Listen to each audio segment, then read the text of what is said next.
Welcome to the 5 Letters Podcast, featuring myself, Yels, alongside Cam. And yo, it's me, Bez.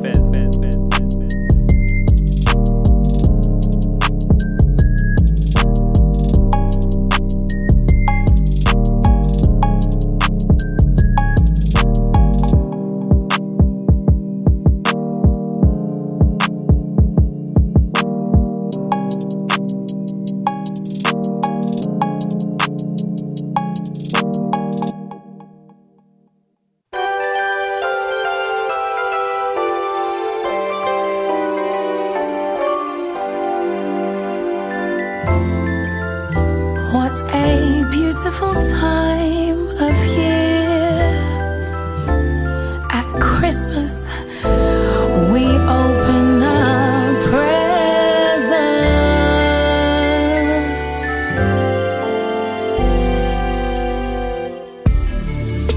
You didn't get nothing. What a shame, we were all bluffing. Plus the turkey is empty. Nah fam, there ain't no stuffing. A Scrooge is what I am. Complain all you like, I don't give a damn. I don't eat chicken, I don't eat ham. I don't want beef and I don't want lamb. But I'll have some roasted veg and sweet potatoes. Go sit with the heater on, cause I'm so cold. Rudolph the red-nosed reindeer, he has a very shiny nose. And if he comes past your yard, then you've actually had way too much to drink, because Rudolph is not real. Reindeers are real, Rudolph is not. Neither is the sleigh, Santa Claus, all that is all a lie. It's actually all a lie. Welcome once again to another episode of the 5 Letters Podcast. It's our holiday special. As usual, we've got Bez to the left of me, we've got Cam across from me. Lads, what are we saying? So what's up? Merry Christmas, boys. Merry Christmas. Merry Christmas. Merry Christmas, one and all. Yes, we opened up with a tune by Julie Adenuga. Very, very hard track to find. But one of my favourite Christmas songs. Is actually cracks me up every time. Yes. That ended very like ruining it for the kids, man. Hey man, they need to know. They need to know. Yep. Like, can't be living in a fairy tale like world forever. Wow, that's harsh, man. It's killing the whole spirit of Christmas. Like, Rudolph ain't real. Can you at least have Rudolph? Like, if you're going to see Santa and the sleigh ain't real, at least they don't have Rudolph or something. But what good does that do? Just a little bit of the magic, you know, Christmas magic. Nah. I'm sure you can go out and find a red-nosed reindeer somewhere. Yeah, there must be one in the world somewhere. Yeah, somewhere in like Alaska or something. Yeah. Be Rudolph. Yeah, but boy, You can name it Rudolph if you want to. Exactly. That's jokes. But yeah, it's Boxing Day officially, and we're recording our holiday special. How was yesterday? How was Christmas Day for you both? Just spent the day with the fam as usual. Pretty good. I liked it. It was a chill vibe, chill day. Ate some good food. Yeah, that's what it's about. Yep. Love to hear it. What about you, man? Yeah, man. Same. Spent the day with the fam. Ate some food. I thought I ate a lot more than I actually did when I think about it. I woke up, went to bed yesterday. I wasn't like stuffed. I was just like kind of pleasantly full. So I was like, I should have eaten more today. Them ones, yeah. It was decent, man. Got Watch Dogs 3. Oh yeah? Yeah, got that. So playing that bit today and a bit of last night. I got a couple like workout stuff. So as we're in tier 4 now and can't go gym anymore, can do a little home workout. All right, little home gym going. Gotta keep swole, yeah? Gotta get swole. I hear it. What about you, man? How was your Christmas? Yeah, same really, like just with the with the old fam. Just had some food, played Cyberpunk, pretty much did like all the side missions and everything. I'm just waiting to do the final part. Just savouring it.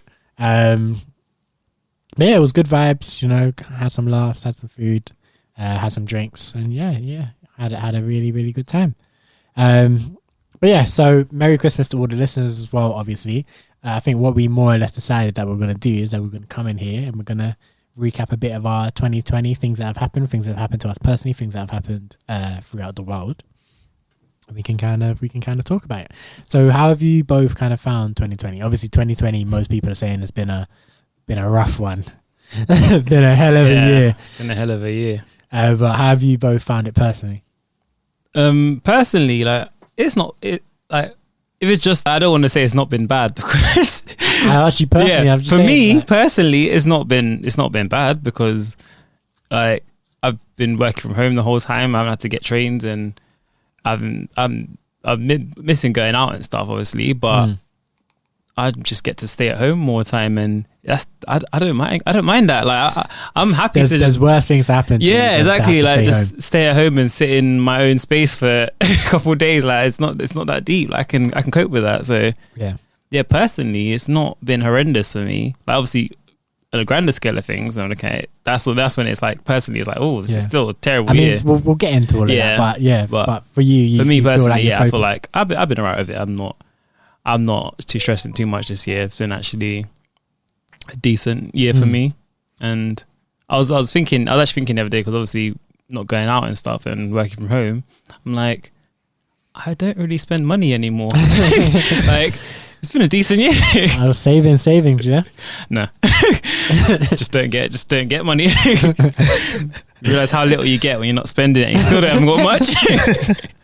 That's jokes. No, I hear that. Definitely being in the house, and not having anywhere really to go. There's no cinema, there's no restaurants, there's no clubs, bars, whatever. So yeah, of course you're gonna like save money to a degree because you did buy a PS5, you did buy PS5 games and stuff like that. Yeah, got quite a few trainers this year. I feel like.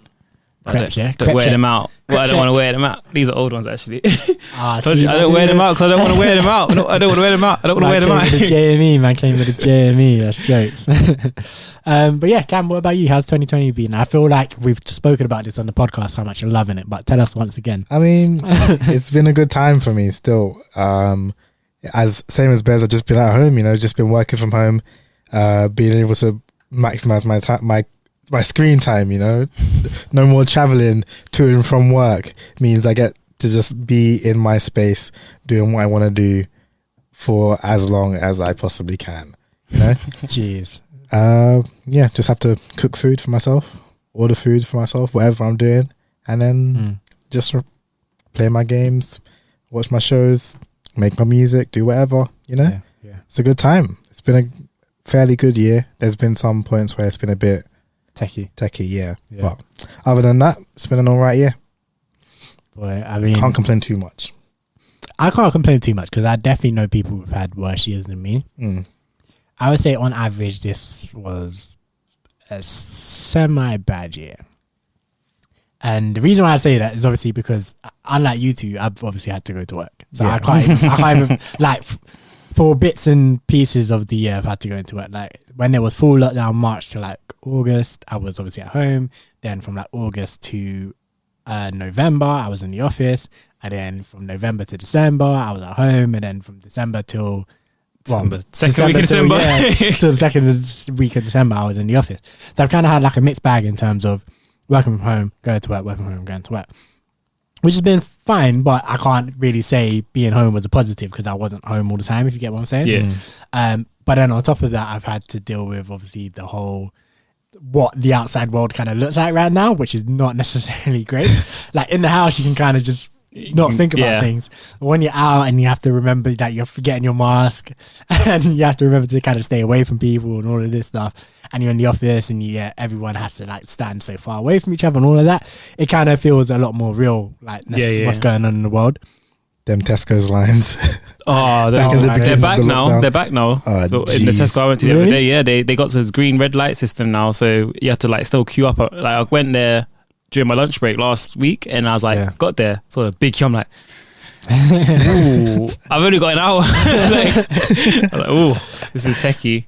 Yeah, that was bad. And then on top of that, like 2020, I feel like COVID was, and like I said, we're going to get into it. So COVID was a big part of why this year was bad. But I feel like just in general, this year was bad vibes for just like a lot of reasons. It seems like a lot went on. Yeah. In general. And I feel like I had some stuff that was just like rough this year. Like just not like major. Like it probably would have happened any year, but like just generally like it just probably hit home a bit more because of 2020 being 2020 and all the wonky stuff. So but yeah, so I say it was definitely not the worst year I've had in life, but I wouldn't say it was not up there in terms of good years. Definitely not. What was it like getting the train during rush hour kind of period? Was it? So I'm fortunate. I'm not going to bait out where I work, but I'm fortunate that from my house to where I work is going away from where everyone else is going. Okay. Obviously, you know where I work, so you kind of understand that. But I do see on the other platform where people are going more into thicker things. Yeah. I'm like, it's just like there's nothing you could do. The platform's just packed. You just have to be there. And to be fair, what I will say is when I do get on sometimes when I come home from at the train station, I'll get the bus if I'm feeling like lazy, can't be bothered to walk. And the buses are usually packed. Yeah.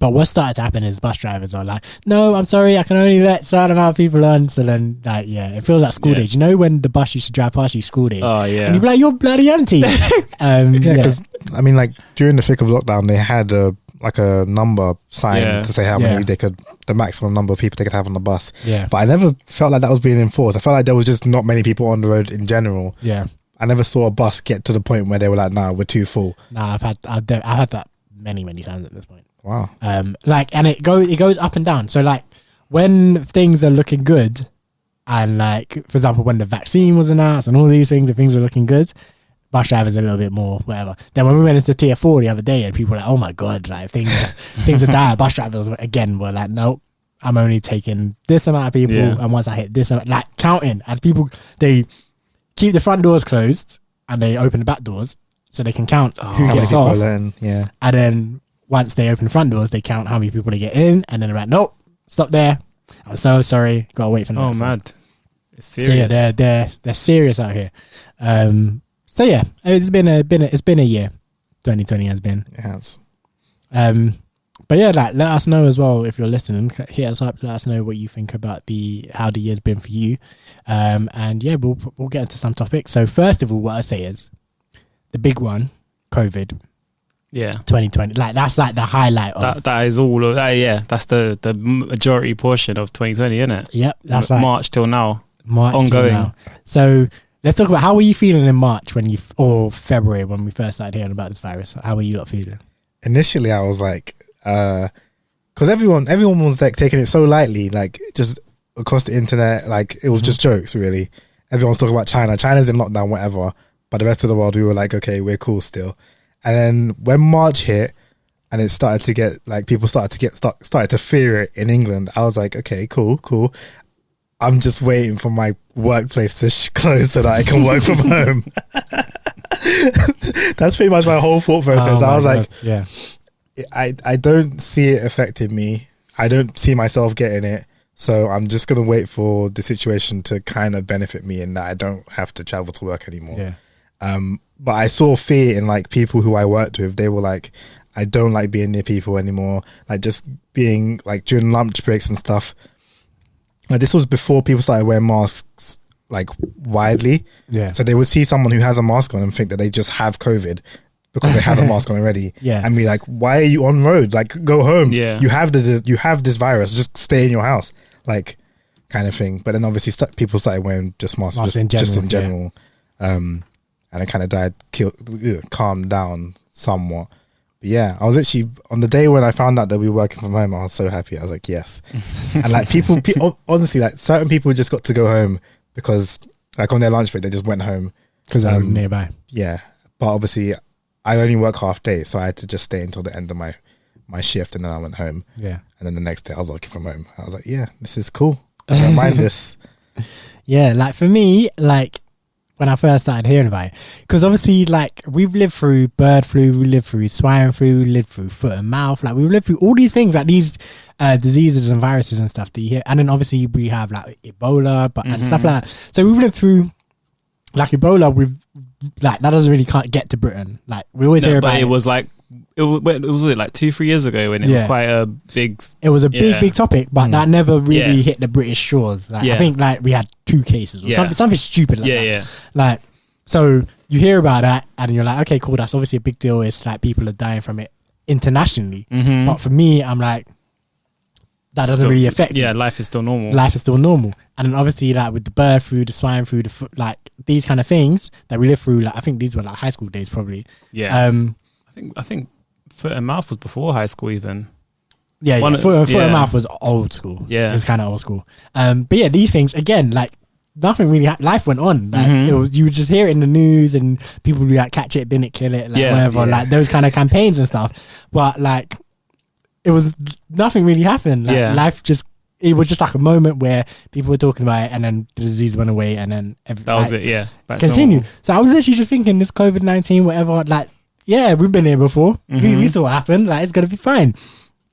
But the funny thing is, I was saying to like a work colleague of mine when we first started to hear like stuff about COVID, I was like, it was on the news, and we were talking about it, and then I was like, do you know what? People are always worried about World War III and all of these kind of things. I feel like the next major thing that will probably happen in our lifetime is a virus, and I like, or like a disease, and I literally wasn't thinking of it like it will be this virus. I was just saying, I feel like it's more likely that something that's going to be major in the world will probably be like a contagious virus. I just said it kind of like just flippant, like I was not literally thinking about this virus. I was like, this virus, whatever, but one of these viruses is probably going to be a big deal. As it turns out, this virus, because it comes through with a sweet chin music. This virus is a pretty big deal. But yeah, when the obviously the first lockdown happened and I got sent home, I was like, oh my god, I thought I was going to lose my job. I was like, I'm probably going to be furloughed, or just because of the nature of my job. I was like, I don't feel like it makes sense for me to be doing this from home. Yeah. Yeah, I was just waiting to get a call from a manager or someone, HR or whoever, to be like, replacing you on furlough, or unfortunately he's not, we don't need your role at this current time. Maybe we'll call you back in 6 months or whatever. Which fortunately didn't happen. But yeah, and then even then, I didn't think it would last as long as it did. Did you not think it would last? Like, we're still in the thick of it. Did you not think it would be?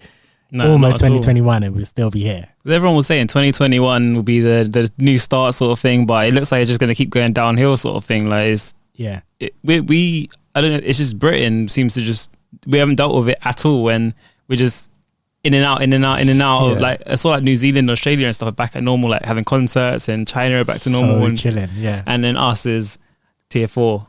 Everything shut down again. It's wild because the first lockdown was like, they were like 6 weeks, and then we'll reevaluate and hopefully we'll be good to go. And then obviously the first lockdown lasted way longer than 6 weeks. It lasted probably like 12, 15. And they reevaluated and they screwed us again with that, the which was actually one of the things we wanted to talk about, because so basically what Bez did, this was his idea, is he looked at the like Google trending topics of the year. And I kind of did it as well and looked at like UK specific ones, and one of the top ones for UK specific was Eat Out to Help Out. Oh, okay. And did you like Eat Out to Help Out? No, I did once, like without even realizing. That was when the playoffs, the Brentford and Fulham game happened. Oh, and I went to watch that in Box Park. Yeah, did not realizing that it was doing Eat Out to Help Out, and then just like kind of pay for my food, and it was like £7. Yeah, for cheap. like what I ordered. I'm like, you got my order wrong. And I was like, it's too loud in here. I can't bother to even try to talk to him about it. So I just got in and I was like, huh? And like, I got everything. Why is it so cheap? Yeah, what the hell? What's going on? What kind of meat is this? And then I realized, it's Tuesday. Eat Out to Help Out, of course. Yeah, it makes sense. Yeah. I wasn't really following the news, so I didn't know about like Eat Out to Help Out. I didn't know when it was, when it started, when it finished. I had no idea what was going on with it. Yeah. And then, so I didn't really have any desire to leave my house in the first place. So I was just like, no, I'm just in my house, just chilling. Yeah. So I actually didn't eat out to Help Out in the end, but I was at restaurants and bars and stuff. August was the brief moment where this year looked good. Yeah. To be fair, I was in bars like every weekend. Yeah, I was with you. Yeah, we were there. I was there with you. So yeah. August was when things were looking good. We were looking like on the up and up. We were looking like things were gonna get back to normal. Obviously, you had to Eat Out to Help Out. Bars were like sit down only kind of thing. A little bit weird, but it was a step in the right direction. It was something. That's what it seemed like anyway. But yeah, in hindsight, even it looks like all of that was a bad idea. That was a big fuckery, wasn't it? That just completely screwed us over. This was like, now you all go sit back inside because been, because like they wanted to necessarily blame it on us, like, you lot did too much. Yeah, the kids, like the young teenagers, got adult kind of age range, did too much going out and eating out. Now you need to step back and go back indoors. Like, it's like you lot were telling us. Yeah, the government was pushing us. In to fact, eat you out were more or less paying us to go outside. Yeah, literally.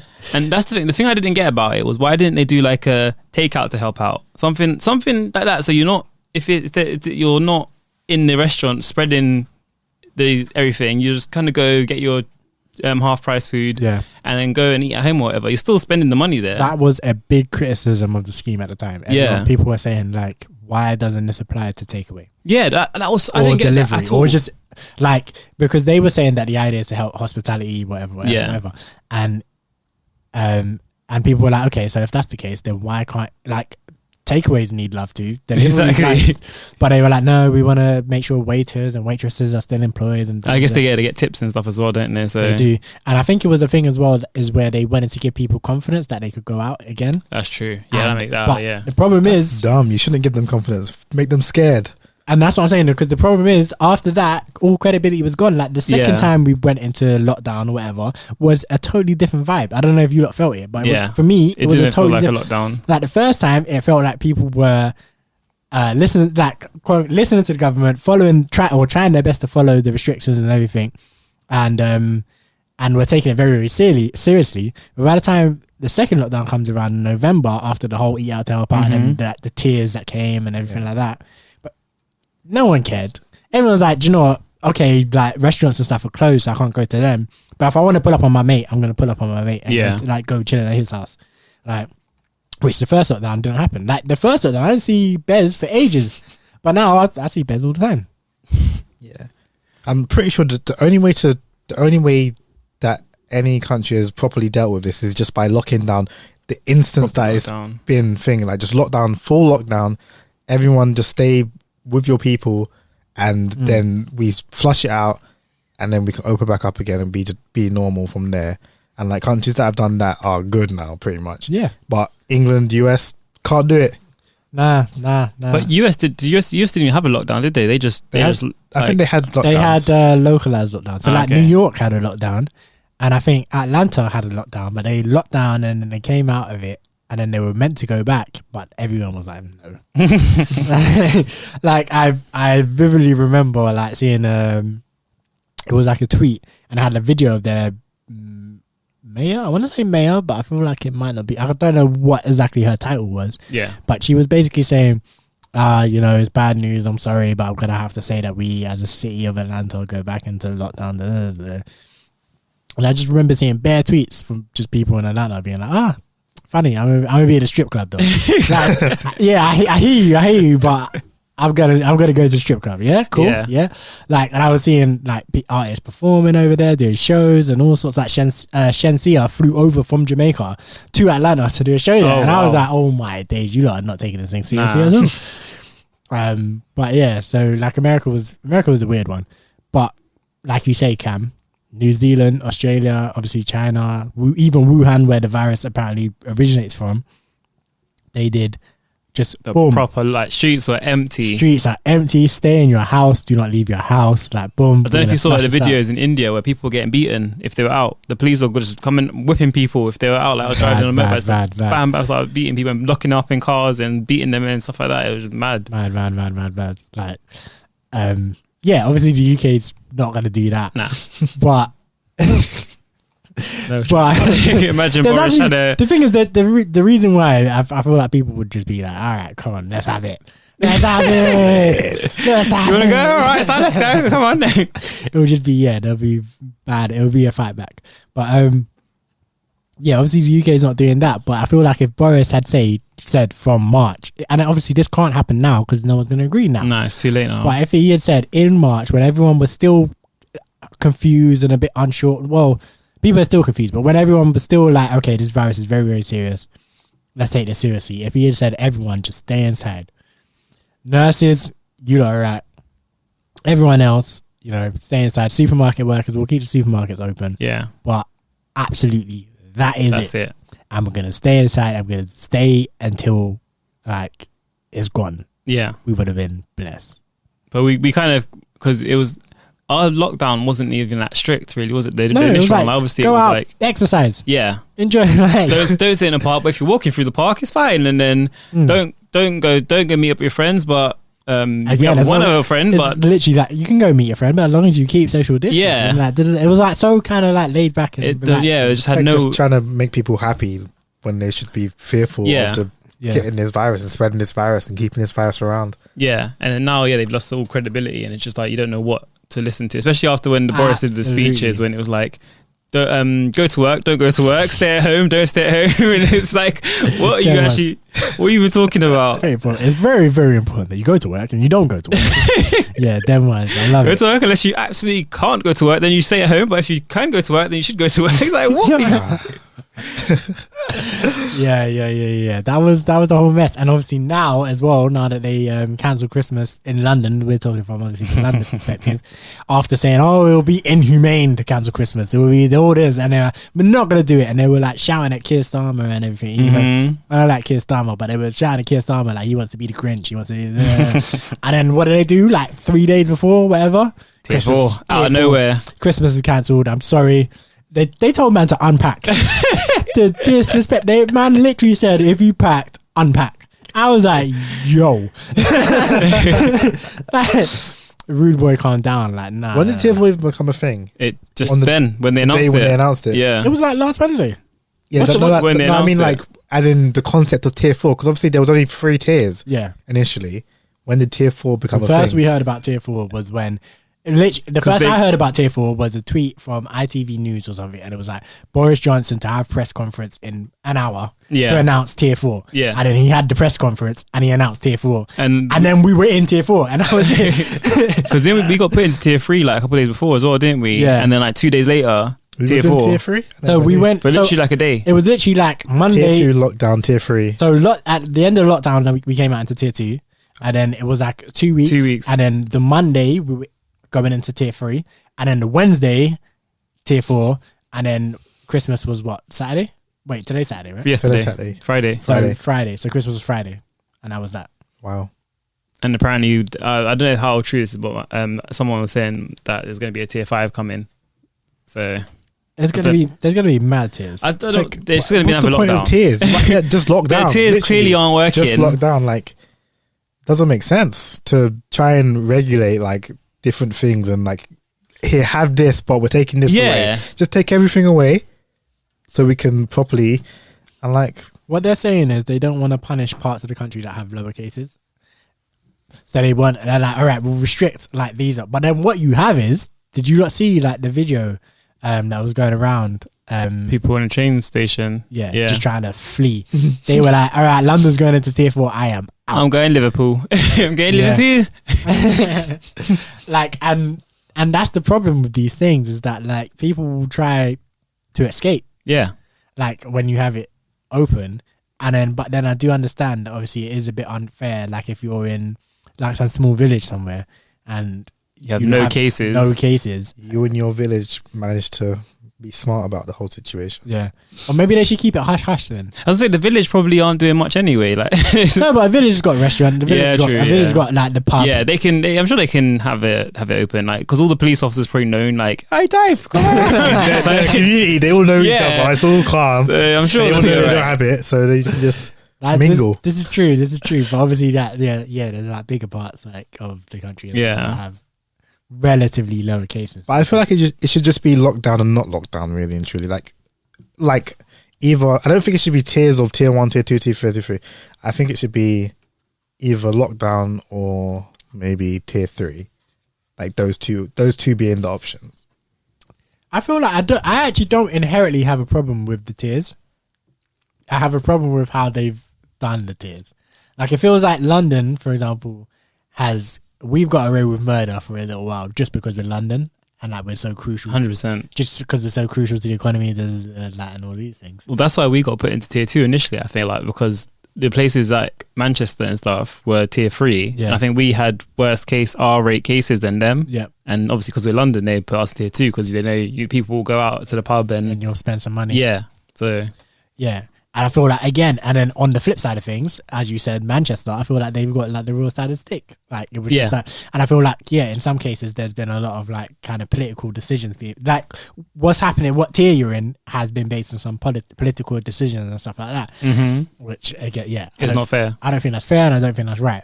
But as a concept of the tiers, I don't necessarily have a problem. Like I say, like if you're in some farm somewhere, it sounds so disrespectful to be like, if you're offering some farm somewhere. But no, if you're like, if you're in Cunch, if you're like somewhere that's got low cases or whatever, I don't have a problem with you being in tier 1 and having some more freedom than myself, who's in tier 4 because I'm in London where it's going mad. Yeah, I don't necessarily have a problem with that, but it needs to be done fairly and on the evidence and on the numbers that we have and things like that. Currently, are there any places in lockdown in England?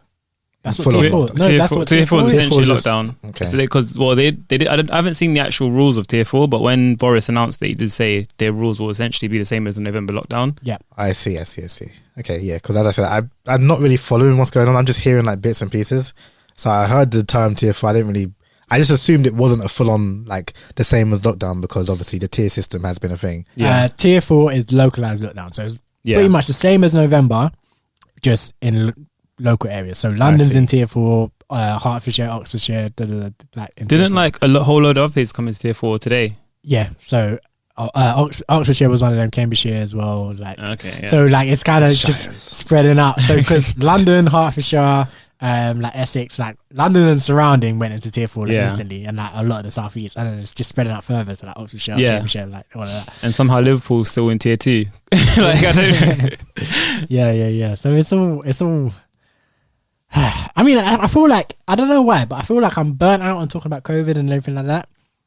But it's just so relevant and so current that it's like you just can't not talk about it. You can't avoid it, innit? Yeah. It's just because I'm sick of seeing it on Twitter and stuff. But I feel like it's not as bad now. Because in March it was horrible because like my alarm was the Bixby alarm, and it would read current news. So every single morning it would be like new daily COVID deaths is 1,500 per day. 10,000 a day. It's like, oh my god, this is depressing to wake up to. Like, that was hard, but now now I don't see it as much. Yeah, it's crazy. And it's not too bad. It's like when I go on Twitter, I don't see it as much nowadays. It's like you see it here and there, and you see like the new rules being implemented, but I feel like COVID isn't mentioned as much on my feed anyway. Yeah. Now but like I said, people are just tired of it. Yeah. Tired of it. Like you're tired of it, and it's fatigue. Like it's like one of the ones where it's like, all right, we all know what it is now. Yeah, we're all aware. Like when there's something new coming into it, then we'll understand. Yeah, exactly. And we'll discuss that. So like when obviously when tier 4 came out, it was like a topic. And whatever. But outside of that, people are happy to talk about sprinkle cake. Did you ever make a sprinkle cake? I absolutely did not. Absolutely did not. I was like, what are you people on? Like, my sister made one. Boredom is real, bro. Did you have any? No, I didn't like cake very much. But yeah, it looked alright. I didn't like them in school either, so I didn't bother trying it. What was the point? I was like, school desserts were dead. That's the thing, that sprinkle cake and custard that was so butters, and that's another thing about the original that was bad. Just flour was just gone for like 6 months. Flour was gone. They like flour, toilet paper, pasta, like those went, and then for some reason like flour, I think eggs, and there was still like, and a couple other random things just stayed out for so much longer. Yeah, and then like all the cleaning stuff stayed, and it's like, what you don't have your priorities wrong. Why is everyone getting toilet paper? Like, I don't get why everyone got toilet paper. It's like diarrhea, a symptom of COVID at first or something. Nah, they just didn't want to run out. Like, they were like, all right, cool. Like, if we run out of toilet paper, we're going to be on the ropes, and we're going to be like, we're going to have to use newspaper or whatever. Literally just pure fear. Yeah. That was when people were fearful, wasn't it?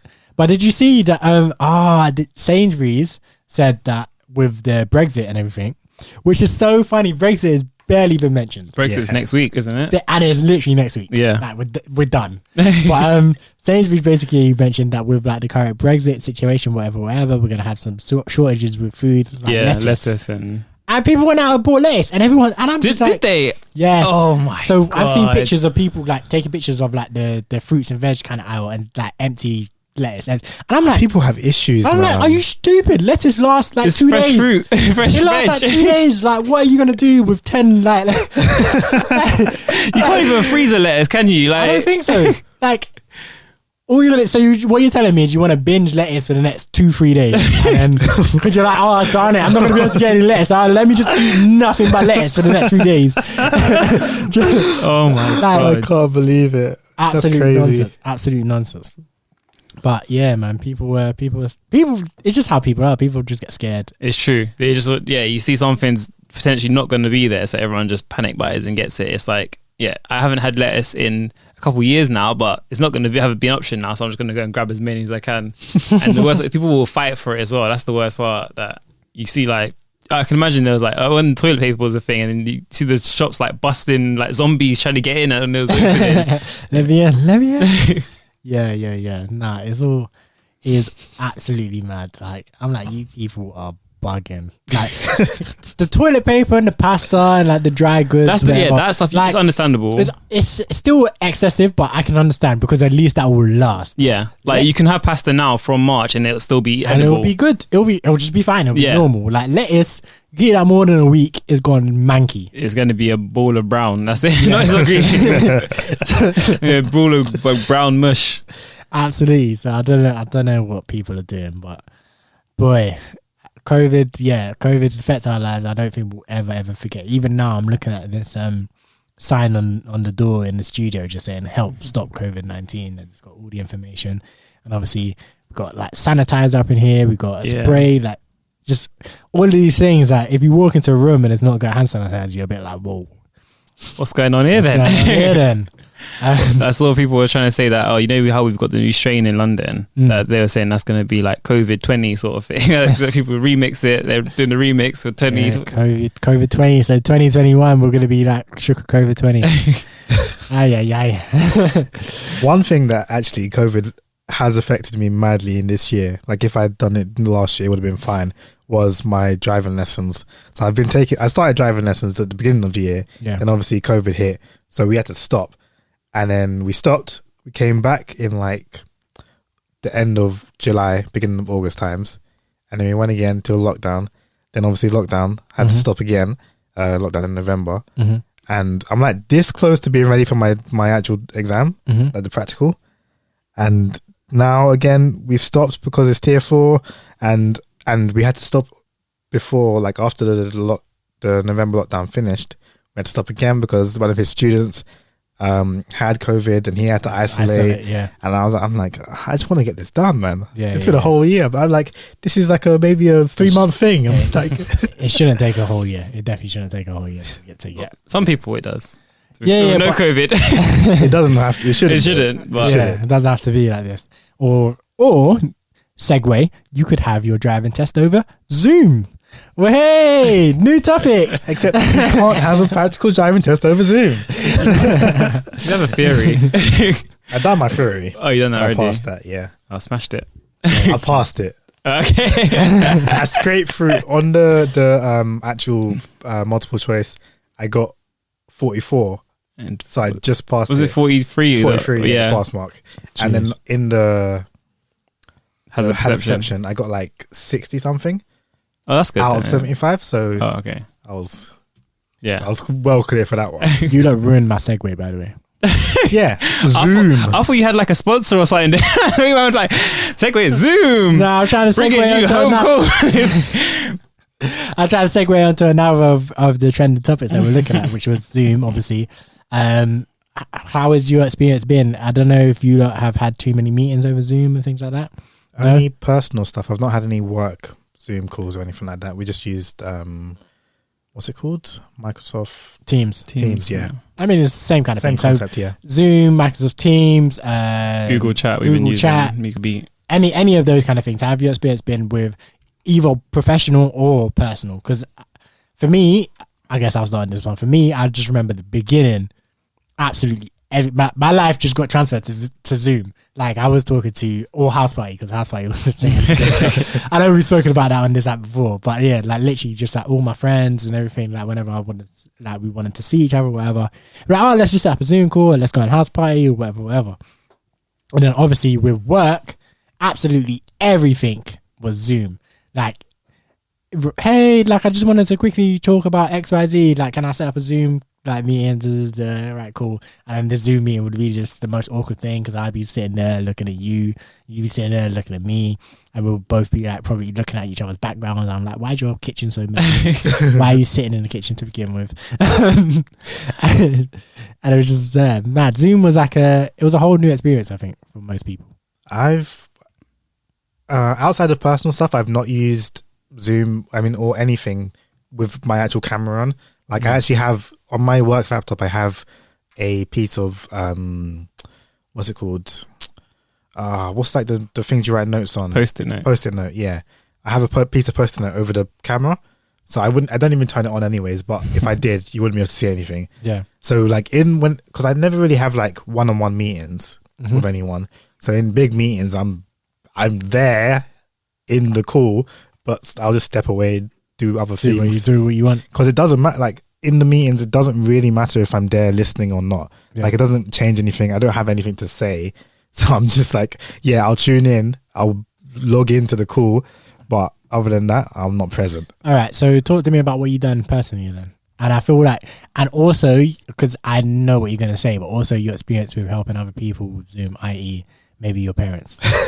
Talk to me about it. Well, so as you know, and as you know as well, Bez, we've done like just quizzes among the friend and family group, like personal quizzes. Someone will set up a quiz on like Kahoots, and like set up a quiz based on either their own life or on some kind of topic, and then we'll all get in a Zoom call and just go through the quiz and answer the questions and whatnot. And generally that's been a fun time. Like it was a fun time when we were doing it. Like it started off because it was someone's birthday and they were like, let me set this up because I'm not going to be able to have a party or anything. Yeah. Because this was like just when lockdown started initially in April. And then, helping my mum set up Zoom and Kahoots and all these things was annoying every single time. Because she asked the same questions every single time. Like, I'm like, every time I'll come to her, I'll be like, I taught you how to do this last week. You gonna ask me again? Yes, you're gonna ask me again. It's like, and like, you know how with a Zoom call, you can get the link for it, or you can just log in with the code and the password. Like, of everyone, most people would just log in with the code and whatnot because it's easier to just bring that up and whatever.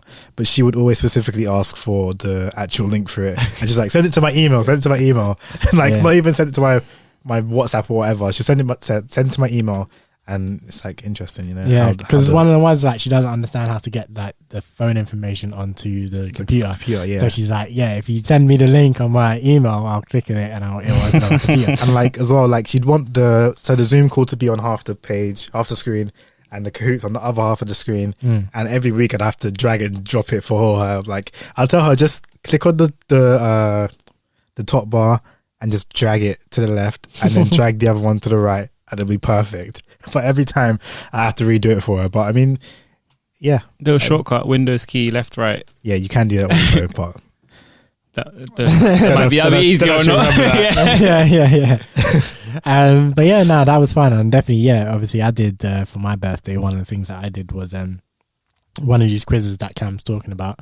And actually, I think you won my birthday Cam quiz, won didn't it, Cam? Yeah. Yep. And then Bez, you were like third. I think I was top 5. I think I can't remember where, but I was top 5. I remember, Cam and Bez and my other friend Ed, another friend of ours, came top 5.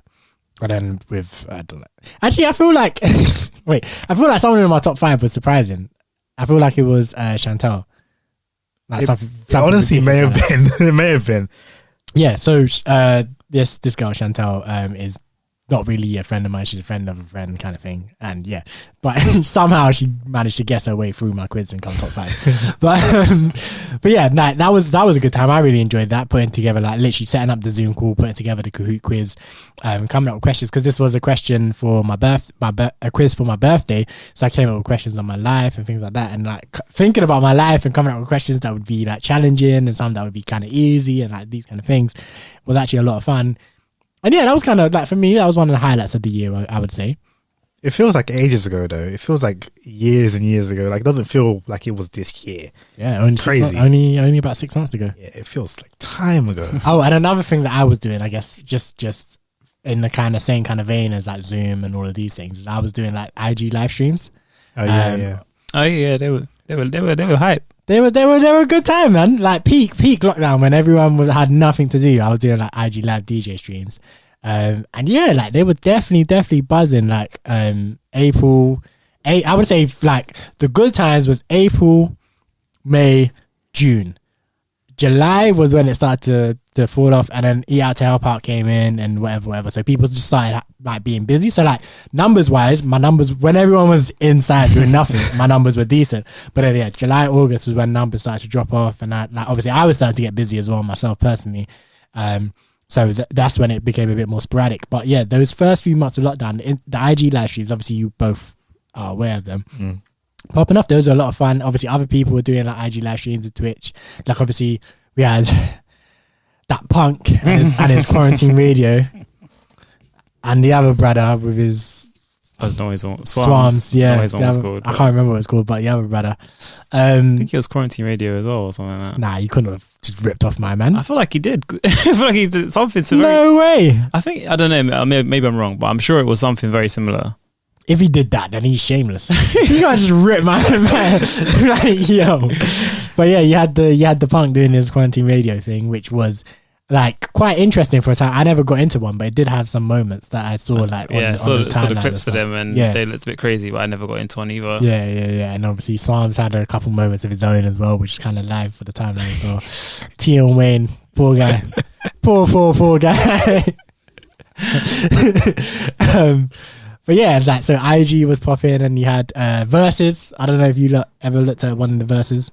I saw. They're still doing them, aren't they? I've never actually watched one, but I've seen a couple clips of them. Like when it was the two Yardie guys. Bounty Killer, Beanie Man. Yeah, that's the one. That one, I'll tell you, I stayed up late for that one, brother. It finished at like 3-4 a.m. I was ready to rave. I was like, yo, let me go to a party now. That one was so good. Beanie Man, Bounty Killer.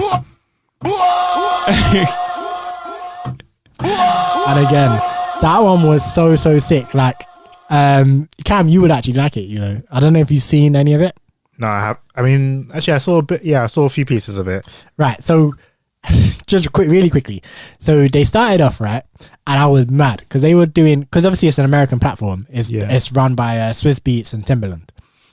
So, and a lot of the audience is obviously in America because of that. So they were doing they were playing obviously tune for tune, and they were playing a lot of their they were playing either features that they did with American rappers or features that American rappers have done for them. So it was a lot of hip hop in the first half hour. And I was mad. I was like, I ain't come here. I don't want to hear Beanie Man and Bounty Killer. I ain't come here to hear hip hop. Like, I understand why they're playing it, because obviously it's an American platform and they're trying to cater to the Americans. But I'm like, nah. Give me this dancehall. I want to hear some dancehall. Then they just went. It was, like I say, first half hour hip hop. Next, however long they went, it was the rest of it. They went blind, bruv. Rhythms, tunes. Then there was a bit in the middle. Yeah, where the DJ just threw on a rhythm and they just went mad, back to back bars. I was like, yes. Obviously, bars is not how they would describe it, but they just went off. And I was like, that was one of the moments that obviously anyone who knows me knows that I'm a grime head, isn't it? And that was one of the moments where I'm like, people that say grime comes from hip hop, you lot are nuts, bruv. Look at this. Look at the way they just went back to back on a rhythm. I spit 16 bars, whatever. Boom, 16 bars. I'm like, the way that they did that, I was like, you lot, look, this is where grime comes from, bro. Hip hop, they do things different. This is grime with the pull ups, everything, like going for the reload, all of this. This is grime. Reload bars. That's why I say you would like it, because they literally, it was, honestly, that was one of the in terms of having nights out and stuff, when you think about nights out and you think about, oh, that was a good night, in terms of just a night that I had by myself in my house, that was a good night. Beanie Man and Bounty Killer absolutely killed it. But yeah, no, you don't. I'm gonna send it to you because I took a screen record of that bit because I was so gassed, so I still have the screen record on my phone. I'll send it to you. But Versus was sick. They had no signal as well. NS10 V10. Yeah. That was another one. Yeah. Nah, let's give them a, because NS10 V10 no signal radio you lot did the damn thing for this year. Yeah. Like, which ones? Because I know I've probably listened to the most out of all of us. Yeah, I tuned into a few. Which ones did you catch? I can't remember now. There was a good few. Like it was after because they did, who was it? Vibes Cartel and WizKid. Vibes Cartel and WizKid was the one that kicked off everything. Yeah, I missed that one, and then from then I watched that. So Drake and Drake and Lil Wayne. Yeah, saw that one. What else was there? It was Nicki Minaj and someone. I feel like a Cardi B maybe. No, I don't think that happened. I don't remember that. I think that was in the first or second season. I remember WizKid Vibes Cartel was all first season, so we jumped on after that. Okay. And that was a madness because Vibes Cartel got washed. But I was just like, I mean, you got 10-0. Come on, 10-0. Cam. But that was because obviously Twitter, just Nigerian Twitter, just took over. Like, in all honesty, like they're both obviously very, very good artists, and like if you're being realistic, there's no situation where Vibes Cartel should be getting 10-0 by anyone, like WizKid or otherwise. But yeah, Niger Twitter was just for like WizKid FC, and they were backing it like a football team. But yeah, after I that, saw Breezy and Usher. That's one I remember as well, where Usher killed him like 8-2 or something. It was like 8-2, something like that. That was another one. Yeah. That sounds about right. To be honest. Man. That honestly sounds about right. Obviously, it was R&B, so yeah. Okay. And there was a Drake versus Rihanna one, but it was only singing Drake. Yeah, that's the one I was thinking of, Drake and Rihanna, and that was stupid though. So it's definitely had its controversial moments. Yeah, it definitely had its controversial moments. So it had its good ones. Cam, I remember obviously me, you, and T. Yep. We watched Garage versus Grime. That was so hype. That was actually the only one I was there for from the beginning to the end, and I was so there for it. It was so sick. Yeah. They had Cyan Anderson and they had Getz. Cyan Anderson was representing Grime, Getz was representing Garage, and that was two. The levels were too high, and that was a lot of fun. Just like even the banter in the room between us three. And obviously the way that the tunes that they played and the selection and the production of it, because this is one, I think like this was like August times as well. So it was when like people could be together. So like so it was live, they were all in the same place. And they all had like the DJ there and they were all in the same room, passing the mic, drinking together, and the vibes were just strong. Twitter, obviously, for all of these, Twitter has been going off. And it's been like, it's NS 10v10s, the No Signal, they're still going. They did MJ versus MJ yesterday.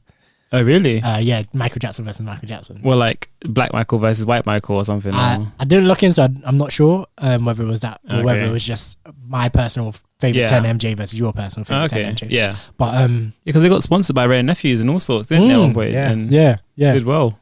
Yeah, so hey, like NS 10v10, even No Signal and Black Radio, man. Yeah, they've kept it authentic, man. Big them up, big them up. But yeah, that was definitely a moment. And back to what we were talking about in the beginning with Zoom and all that. How's your experience been with? I guess we'll open up, like rather than just Zoom specifically. How have you found Zoom, house party, or like just virtually connecting with people? Let's put it that way. I don't mind it too much. I feel like the awkward ones are, like Cam said, when someone's not got their camera on and you're talking to them. It's like I've had one-on-ones where I've got my camera on and the person I'm talking to ain't got their camera on. It's just mad awkward. I'm just there like, are you not going to put the camera on? Or when you jump in with the camera on, then you have to turn it off. It's just like so awkward. So I just, so I try, sometimes I'll jump in with it off, and then if they have theirs on, I'll turn mine on. But yeah, they're those ones, I hate them kind of ones. It's so awkward. So work calls, I have quite a lot of Google Meets on work, because we have like, when we were in the office, we used to have weekly stand-up, like 2 weekly stand-ups, and then other kind of, we used Google Meet quite a lot before COVID anyway. So that was kind of just like normal really, other than when we had the weekly like stand-ups in the room, but now it's just on all virtual. And then other than that, like not work-wise, I don't feel like I really used much of them. Like other than, the Zoom call obviously on your birthday. Did a Zoom call with the school lot once where they did the quiz. Did the quiz. Yeah. I think that's it. You, and I mean, house party. I was on house party. Wiling out. We've discussed this. I stand by it. I prefer not to speak. I prefer really not to. This is what Bez is saying. In big trouble. Speak, I'm in big trouble. But yeah, man was on a house party wilding out, man. If you don't know what we're talking about, I think go back to episode 2. I think episode 3. It was episode 3? It was a virtual. Was it virtual? We did virtual episodes, didn't we? We did. We didn't even talk about that. How did you not find the virtual episodes? My mic pissed me off. I can't lie. When I was listening back to them, my mic wasn't as good as yours. That was bugging me. I need to get a new mic. Literally, the only thing I didn't like was that there was some delay between for some reason, I don't know, you two talking sounded fine. Like, yeah, Yels would say something, Bez would answer, calm. I would say something, and then there'll be like 2 seconds between me speaking and me getting a response. And it just made me feel so weird. So I'm like sitting there waiting for the response, like, can they hear it? Can they hear me or what? So annoying. I think for me, the only thing was obviously I just appreciate having you, man, in the room and just bouncing off each other. Like, it's easier, isn't it? It feels more natural, more like, Like because you can kind of tell when someone wants to speak or someone wants something to say when you're in person, whereas in the Zoom call, it's kind of like, someone will say something, but I don't know. and also, because we were using Discord to kind of facilitate our podcast virtually, and that made me feel old because I was like, what is a Discord? How do we use it? Just looking at Cam, like, because Cam's the gamer and Discord is obviously a big platform for gamers. Just looking at Cam, like, how do we use this? How does it work? What like, it's literally Skype. It's literally Skype, honestly. I felt the same because actually I got into the Discord and then it was like you have to, once you join the chat, you have to click the thing on the side to join the call or something. And I was there like, what do I do? Hey, let me get my glasses in hey. But no, absolutely killed me. Like, I just felt so old. But yeah, what I think we'll do, let's run another rhythm. I have one in mind. We actually haven't discussed this, but I do have one in mind. So we'll run another rhythm, and then we'll come back and we'll get into more of what has happened this year. There's actually a lot. 2020, there's actually a lot. Like, I'm just looking at the list now. There's still so much we can talk about. I don't know if we'll get through it all, but we'll talk about maybe some of our highlights and stuff. All right, so cool. Let's play this another. We're keeping it festive because it is the holidays. So let's keep it festive. And let's get into this one. Hang tight, boy, better know.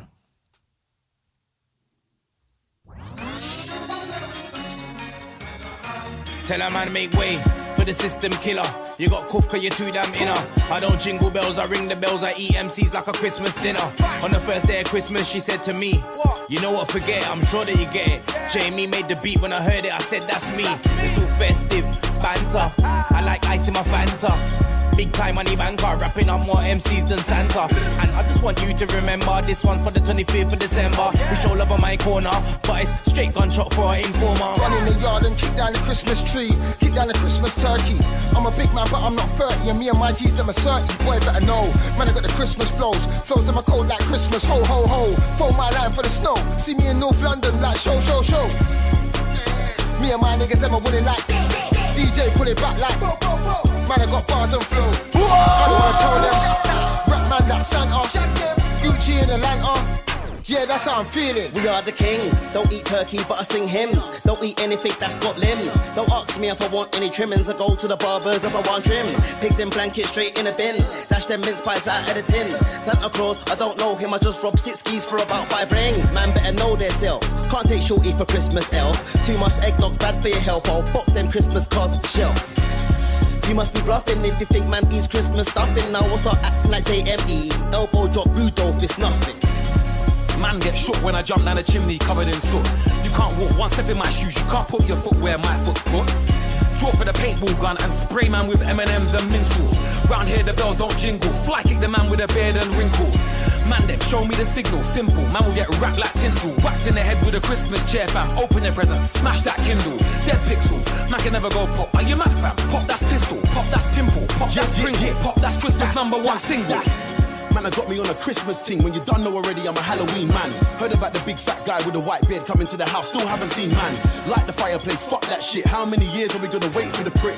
Told mum I'm sorry, but Jason asked me and I had to say what it is. So tell Santa, cancel the Uber. Who bought the gifts this year? That's Junior. Dex said that lateness ain't greatness. The world is ours now, should've come sooner. Man ain't getting a better present than the SK Airs. And really and truly, I'm just trying to see the new year. Gotta wait another 6 days, fam, it ain't fair. And we are back. So that was Boy Better Know, Merry Christmas. So yeah, hang tight, the whole Boy Better Know crew. This is a weird one because I'm not actually sure how I should segue from that to this. Because yeah, that was kind of like a hype kind of and what we're about to talk about, I mean, everyone strap in. We're about to talk about some of the sadness that's happened throughout this year. Throughout this year, unfortunately, we've lost a lot of people, influential people in the world and in the culture and whatever you want to call it, like a lot of celebrities, let's say. So in January of 2020, which feels like it was 50 years ago at this point. so long. In January of 2020, we lost the great Kobe Bryant. The Mamba. The Black Mamba, yeah. One of the all-time great basketball players. Some people consider him the greatest ever basketball player. Whether you do or you don't, that's personal opinion. But one of the greatest ever basketball players of all time, unfortunately passed away in January of this year in a helicopter crash. But yeah, like you, man, talk to me about how you heard about Kobe's unfortunate passing, and obviously his daughter as well. Not to forget, and all the other people who were in the helicopter with him as well. For all of them, just rest in peace, R.I.P. But yeah, talk to me.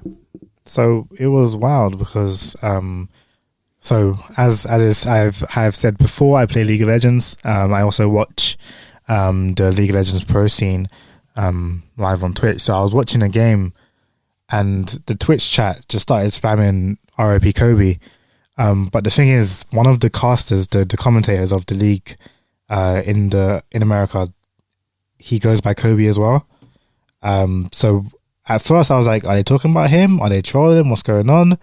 Yeah. Then I saw him on screen. So I was like, okay, so it's not him they're talking about. So I was like, Kobe Bryant they're talking about. I was like, I didn't believe it at first. I was like, this can't be true. So I checked on my phone and I saw an article saying he died in a helicopter crash. And I was like, that's wild. That's crazy. I was like, Jesus. Yeah. And then I told you, Yells, that he'd passed, and you didn't believe me either. So I think we'll pass this through because this is kind of how it went. So Cam told me, and I was like, stop taking the piss. I feel like I said something to that effect. I was like, stop taking the piss. Like, what do you mean Kobe died? Like, he's a young man. He's like in his 40s. He was an athlete, so he's kind of like pre-healthy, whatever, like all of these things. And like, died why? Like, we ain't heard nothing about him being... True, unbelievable statement. I swear to God. We ain't heard nothing about him being sick or anything. Like, for me to like just be minding my business and to hear, oh, Kobe Bryant died. I'm like, excuse me? What are you talking about? So I'm like... So I do like a similar thing where I kind of Google and like, no way. Like, for me, it was such a thing because I didn't really grow up watching basketball, obviously being from London, being from the UK. But Kobe was one of them guys that was just above the sport kind of thing. Like, he's just known. Just known. Like, and it's one of them ones where you just know him, and also he has a big impact on your life because obviously you lot will know back in the day when you would like throw something in the bin or wherever, you'd be like, Kobe, and then you'd throw it and then it would go in and you'd be like, you know, like he kind of had that impact on us where it was just like, even if I don't watch basketball, I don't care about basketball, like Kobe Bryant was one of them guys.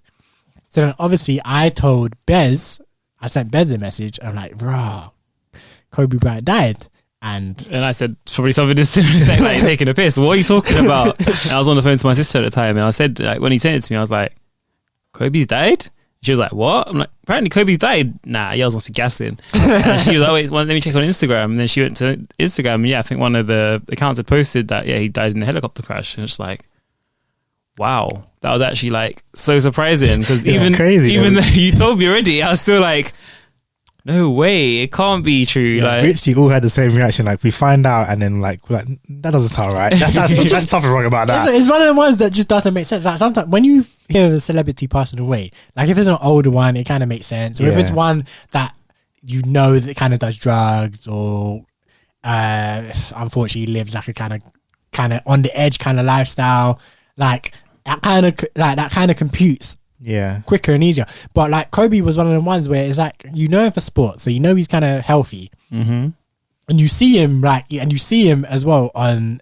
So he retired, but you see him like you do other professional sports stars that retire. You see them going to games or doing like commentaries and doing interviews and just doing all these other little things that kind of keep him in the limelight. So it's like he was clearly of well body. And like, you don't assume that like a professional sports star again is gonna like start taking up drugs and like overdose or anything like that. So it's like, how did he pass? And it's like, oh, it was like a big crash. And yeah, like, okay. And it just honestly that hit me hard. I was like, damn, because the last few years I've kind of been following the NBA anyway. And I started following after he retired, but I've seen clips of his highlights. I've seen like how good he was. I've seen stats and stuff. Obviously his stats. I've seen interviews like from him talking about like obviously just recalling like some of the moments from his heyday and like his views on how to be successful and how to be good, like what you do and like these kind of things. So I was just very familiar with him. And like, just for him to be gone so abruptly, like it was just wild. Yeah, that's the thing, because I'm similar. I didn't watch basketball at all until like last year, literally, or this year even. I started watching it properly. But from when I was younger, and I remember like the only 3 players I would know would be Jordan, Kobe, and LeBron James. Yeah. So I supported Lakers because of Kobe. Yeah. And then it's like, just obviously I didn't follow it much, but then hearing that news was it's quite shocking. It's stunning. Yeah. Yeah. Literally for me, like growing up, the basketball players was Kobe, Shaq, and MJ, Michael Jordan, and Shaq and Kobe were both at Lakers as well. And they were both. They were both Lakers, and that was. It's only literally recently that I've understood. Like, I've heard LeBron's name, like, over the years, but it's only recently that you realize how good he is in the game, and that's because I'm following the sport a bit more. But to me, before then, it was like Jordan, Shaq, Kobe, and then maybe like a young Allen Iverson. Yeah, Allen Iverson was one of someone like that. Like, but so Kobe, like throughout my life, like even if I'm not following it, because obviously football is the sport over here, but I've always been aware, and obviously it's always been the Kobe fade away. I think I don't know if you saw the sad thing as well, that they were saying that the reason he gets helicopters around was kind of to spend more time with his children, because essentially obviously the LA traffic and stuff is really horrible, so to pick up his kids from school he'd get the helicopter ride to do that, so he can skip the whole traffic and pick it up, and so it just makes it even worse. Like, the saddest part for me is that him and that daughter, I don't want to get her name wrong, but him and his daughter, rest in peace to both of them, were trending on Twitter because of a clip. They were at a game. Like he was telling her and they were just at a game sitting, courtside. And I don't know what the context of the clip is, but he's talking to her and he's kind of like, he's doing like hand motions where he's pointing and he's showing, and then she like says something back to him. And he kind of goes, like, he nods, like, yes, you're getting it, that kind of thing. So, like, I think the context of the clip is because she plays basketball as well. Yeah. And, like, people were really excited about what she would do in her career as well, when she grew up and became a grown woman.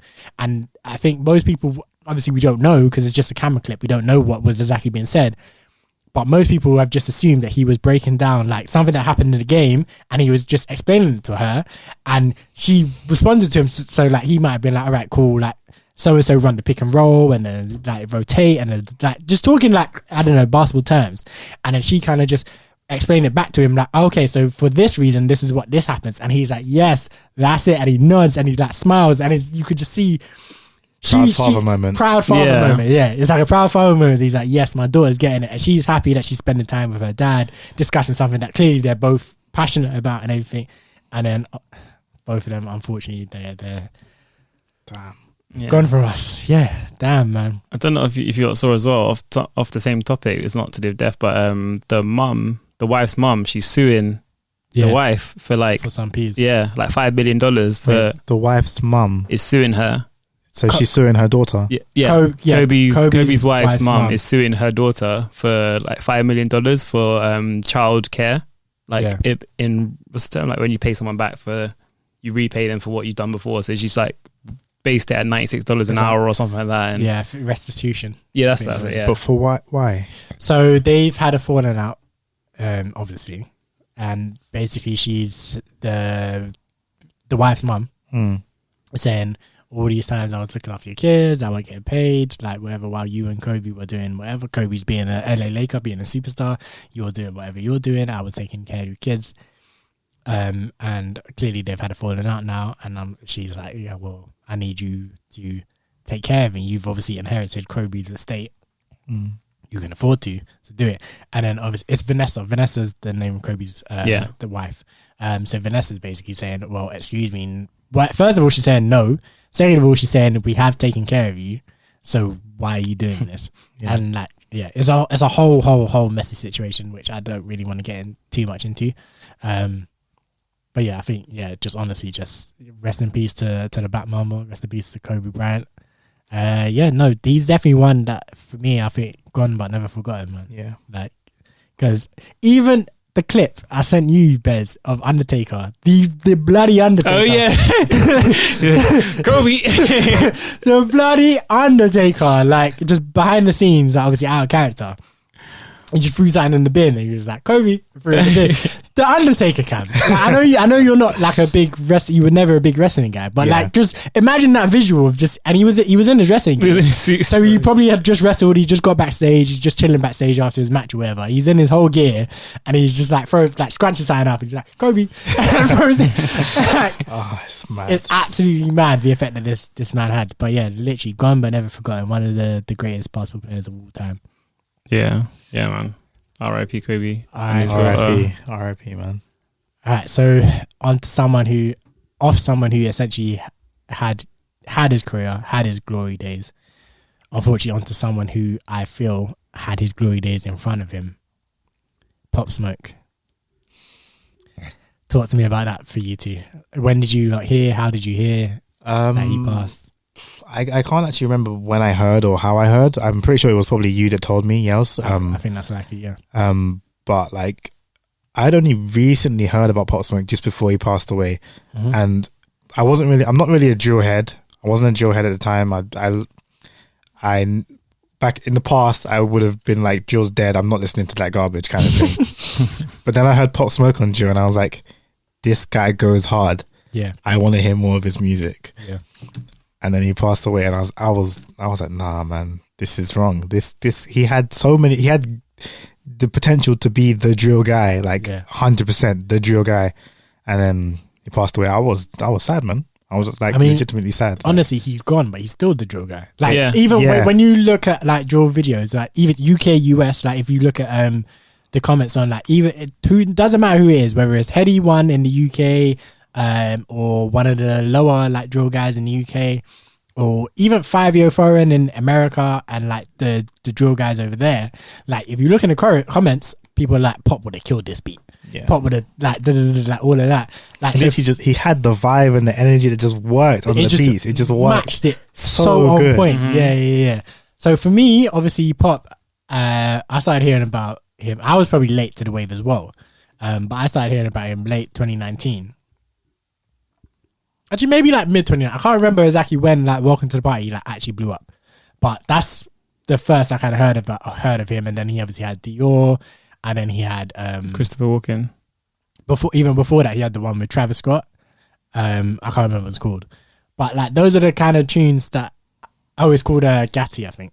That was after, wasn't it? Because that was on Travis's album, or so the Jack Boys album. The Jack Boys album, yeah. I think that was a bit later. I feel like, okay, maybe I get my timelines mixed up. I think you might be right. Yeah, because Christopher Walken was this year, wasn't it? Yeah. Because I remember people saying on the Christopher Walken comment section, they were saying that he'd been inspired by Travis with like the ad-libs and stuff. Yeah. I think you might be right. Yeah. Okay. So I heard Welcome to the Party, I heard Dior, and then I heard Gatti, and I was kind of like, these are all like, I hear it, like I like it, I hear it, like I'm interested to see what comes next. Then he dropped Christopher Walken, the video for that, and I was like, bruv, I'm a fan. Like from that tune, I was like, I'm a fan. And then obviously he dropped his album afterwards. I feel like they've retconned it to not be an album, to be a mixtape. Yeah. Because then the one that came after he passed his album, became an album. But literally, I remember when you showed me his stuff, like initially, I was like, because I was like a subtle drill. I mean, I was a drill hater initially. When you showed me his stuff, I was like, I don't know, I mean, it's all right, whatever. Then I kept like just hearing it in my mind, like just I'll be walking around just doing my daily stuff, and I'll be hearing these tunes in my head. I'm like, I need to listen to it. Man would be welcome to the party. Man would be sweeping up and be like, nigga saying they're outside. I was like, I need to listen to this tune right now. And after that, I was like, yeah, these tunes are hard. They go hard, and he does drill like no other. Yeah. So I heard Christopher Walken, and I was like, this this is so like just obviously Welcome to the Party, all these other tunes, like I like them, but Christopher Walken, I was like, this is me, like from the chorus to the verses, like the way he flows, I was like, this is just me. And then his album dropped and it was all like pretty much drill, and I was like, okay, cool. And obviously I wasn't like you, like I've always kind of understood, not, I don't know if understand is the right word, but I've always kind of liked the drill sound. I've just always been like, I'm a bit old, if that makes sense. Or not even that I'm too old, it's just more like I feel kind of like I'm stuck in my ways kind of thing. Yeah. So like where I can hear drill and I can appreciate the sound and the sonics of it, and I like it, but I'm not gonna start investing in this new scene. I already love grime, I already love garage, I already love funky house, I already love like trap, I already love like all these things that I've kind of grown up on. Like I've already loved these things. Like you kids, you lot run along and play your little drill. Go run along to the park and play your little drill tunes over there, like whatever. But like pop, other guys too. I'm not gonna like front and say it was just pop, because obviously I do like Heady on drill, Digger D, like all these other guys in UK as well. I'll always back UK as well. But pop definitely grabbed my attention. Christopher Walken is easily top 5, maybe even top 3 drill tune for me. Maybe top 1. I don't know. I haven't really thought about it. Yeah. But like I absolutely love that tune. His album that he dropped, I absolutely love that. And for me, I saw that he'd passed literally on Twitter. It was literally someone retweeted RIP Pop Smoke. Like it was like TMZ or something. Reports are coming out that he was involved in a shooting in a LA house or something. And I was like, I was spun because I was like, I'm just getting into this guy. Yeah. I'm just like, and I'm like so excited for what he brings to the future. His album just dropped. It's really exciting. Like the album is great. I'm really excited for what he's got coming next and where he's gonna go 5 years, 10 years. Like so excited. I'm like, no, like you've gone. Yeah, I think for me it was similar. I just saw it on Twitter and it was just mad to see, because I was like, Pop Smoke's died? No way. And then I think it was early as well. Like it was, because obviously it was in America at some point, and it was like, for us it would have probably been early morning, like, or like been like 1-2 a.m. sort of time. Yeah. So I saw it around then and it was like, no way, it can't be. And I had to go do a bit of like just quick Twitter searching and just seeing all the reports. I'm just like, I was just shocked. I couldn't believe it, because he's only 20 as well.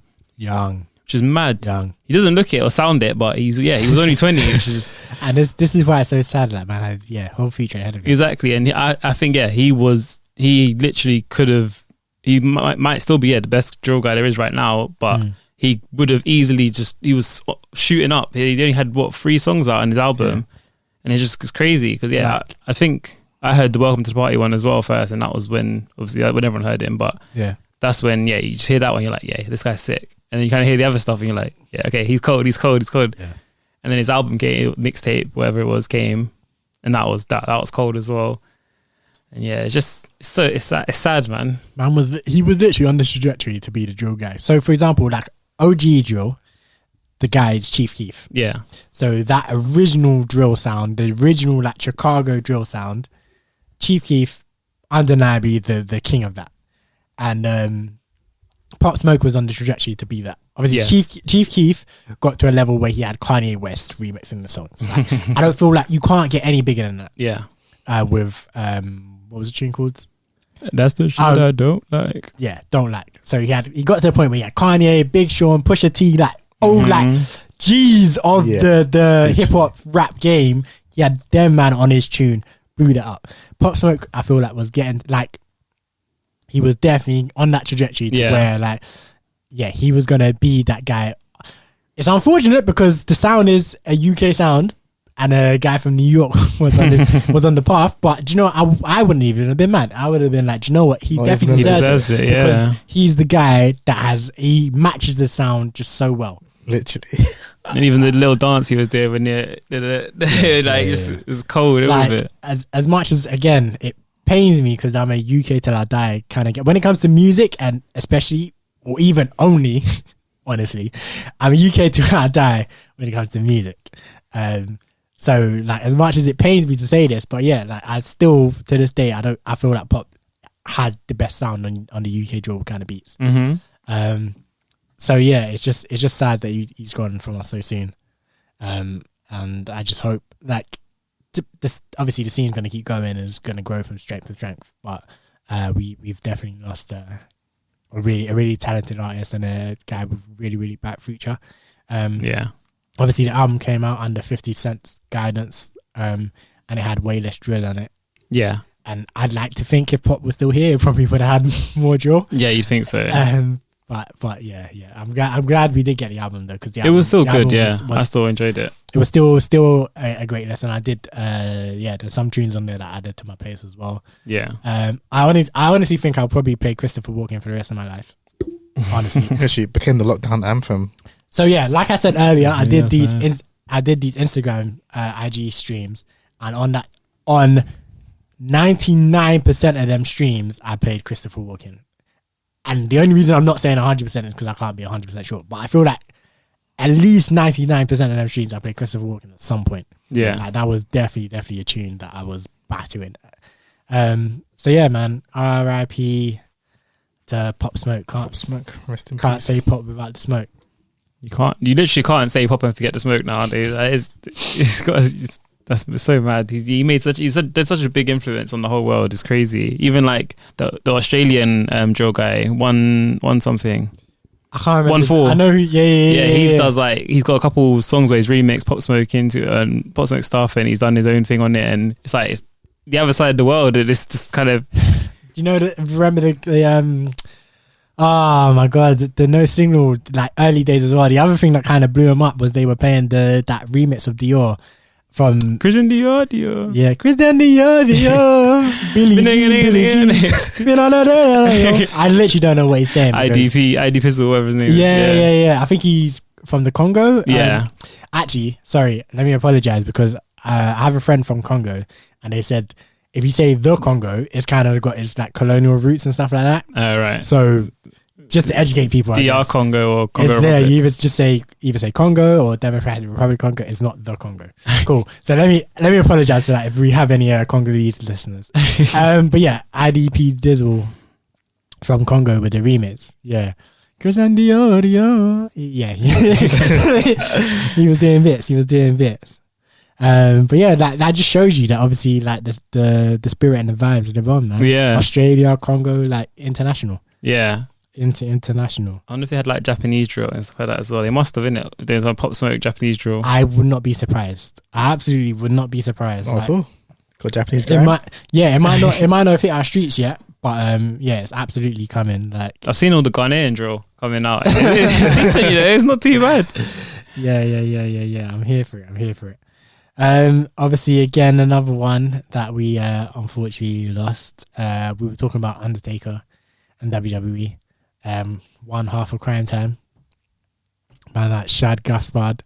It's a bit of a techie one because they were a bit of a stereotypical. They were very, very, very stereotypical group. Yeah. I loved them though. They were. I enjoyed their group.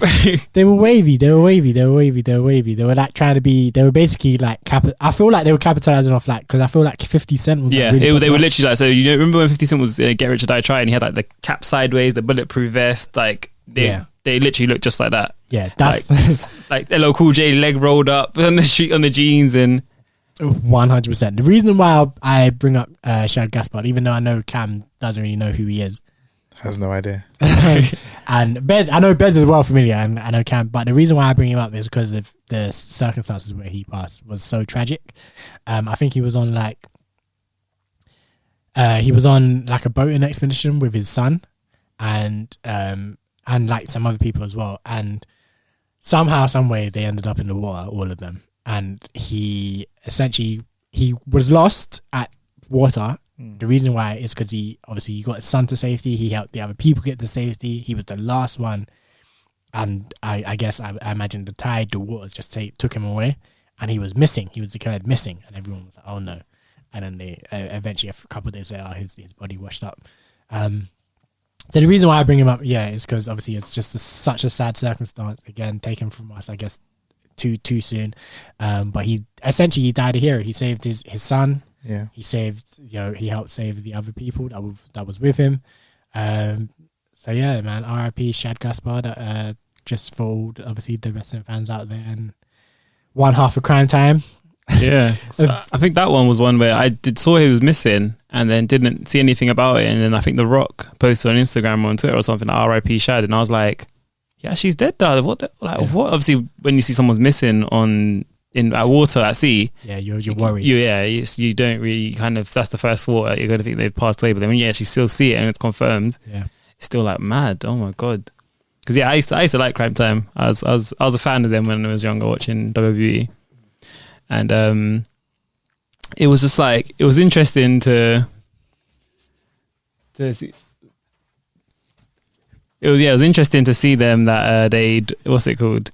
They were doing like, obviously they were doing the stereotypical black kind of tag team. Like this was back in the less PC days, so they could get away with it. Who was the other half? I think his name was JTG. So it's literally like, so they were, Shad and JTG, and so this Shad is like he looked like Shaq as well a bit. So he's like a big, tall, like 7 foot kind of guy. JTG is like a smaller, like maybe like 5'10" sort of height. And yeah, they were just kind of they were never like great, like winning titles. So maybe they won like 1 or 2 titles, but they were always like a good kind of enjoyable to watch tag team, and just kind of on the mic they were fun to watch and that kind of. Obviously, I know you don't really. I have no idea. You don't really know about WWE, but yeah, man, it's sad because I was surprised because obviously when seeing he lost that seat, it was crazy, and then seeing that he's actually died as well, then it was just like, wow. Yeah, so many of the people that have passed away this year, it's just been like, for real, that him or her, like, what? Was not expecting that, like, was not prepared for it, was not prepared for this information to be dropped on me right now, like, yeah. Because of the way the years went, when I see someone's died now, I just feel like it's COVID, but it's not. It's other things that are just killing everyone. It's mad. Yeah, it's like I was saying earlier. I was like, COVID is the highlight, but there's so many different reasons why this year has been rough. All them subplots. Literally side missions, man. Yeah, man. And then obviously we had all of those that's happened, and then the year progresses some more.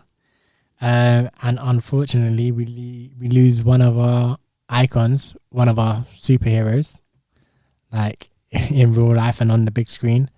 We've spoken about him before on this very podcast last week.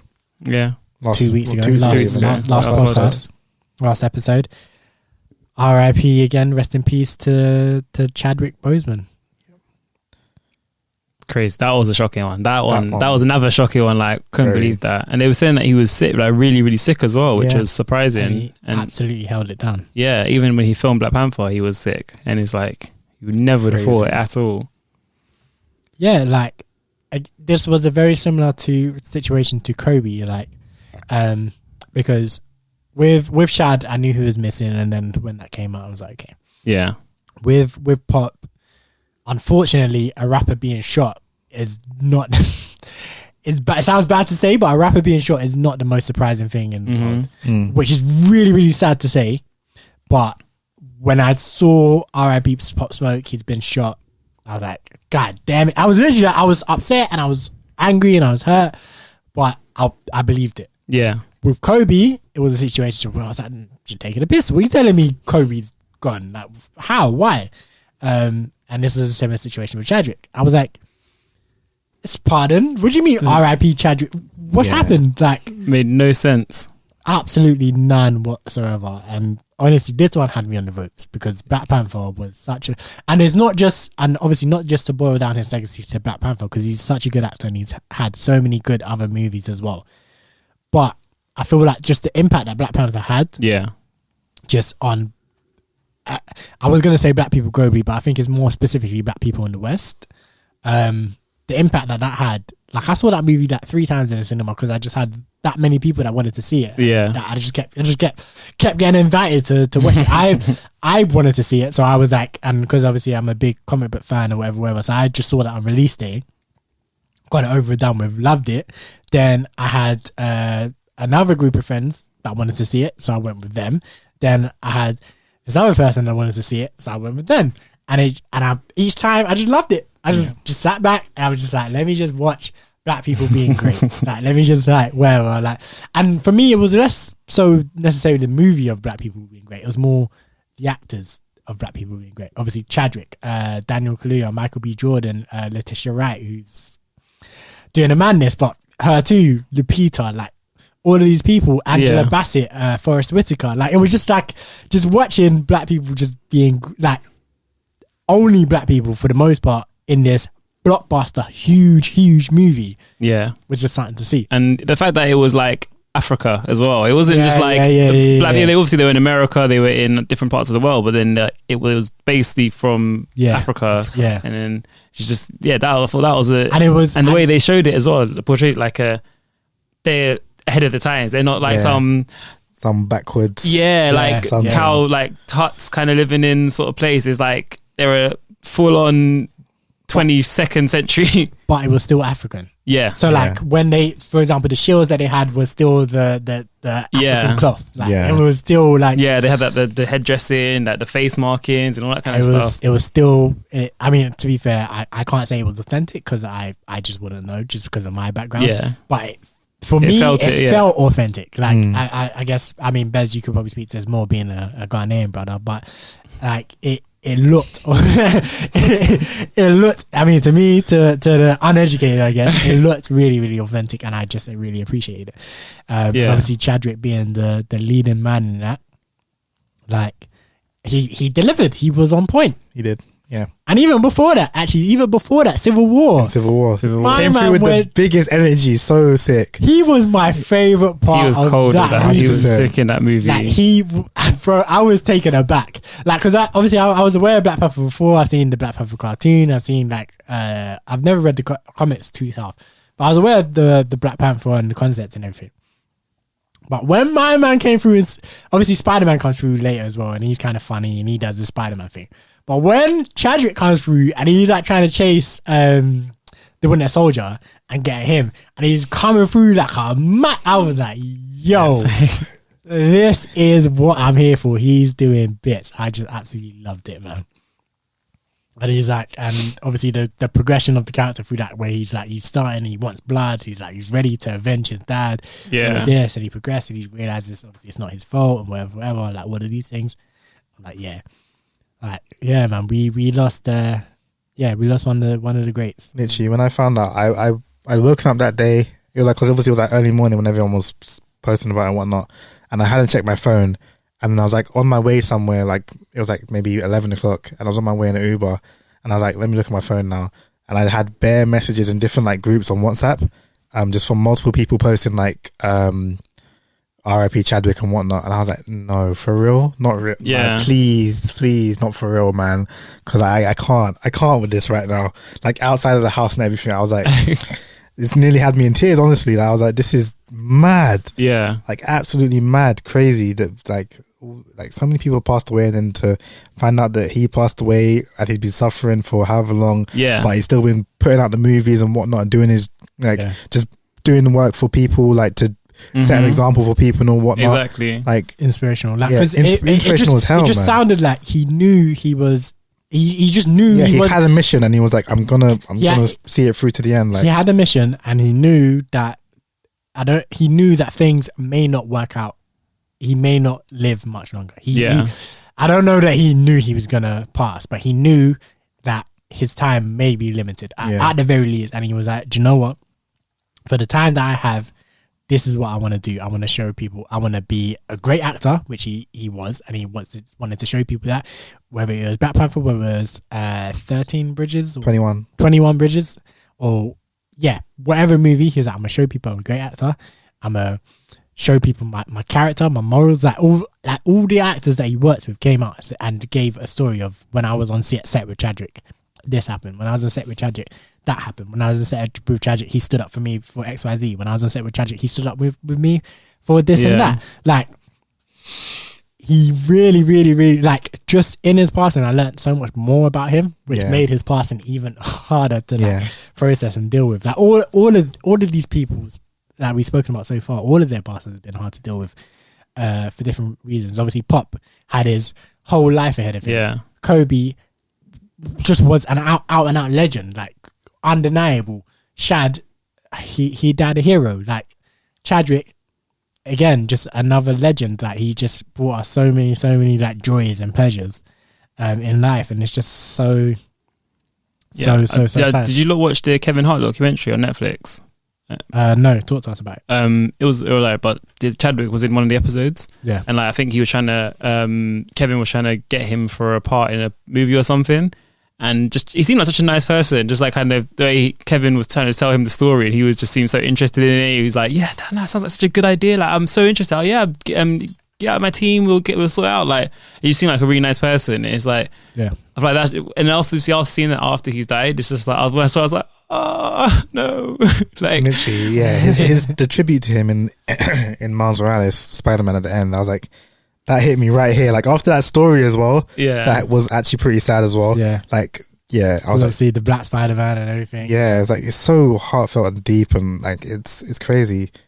I need Black Panther 2, please, Marvel, Disney, whoever. I hope they Black Panther 2.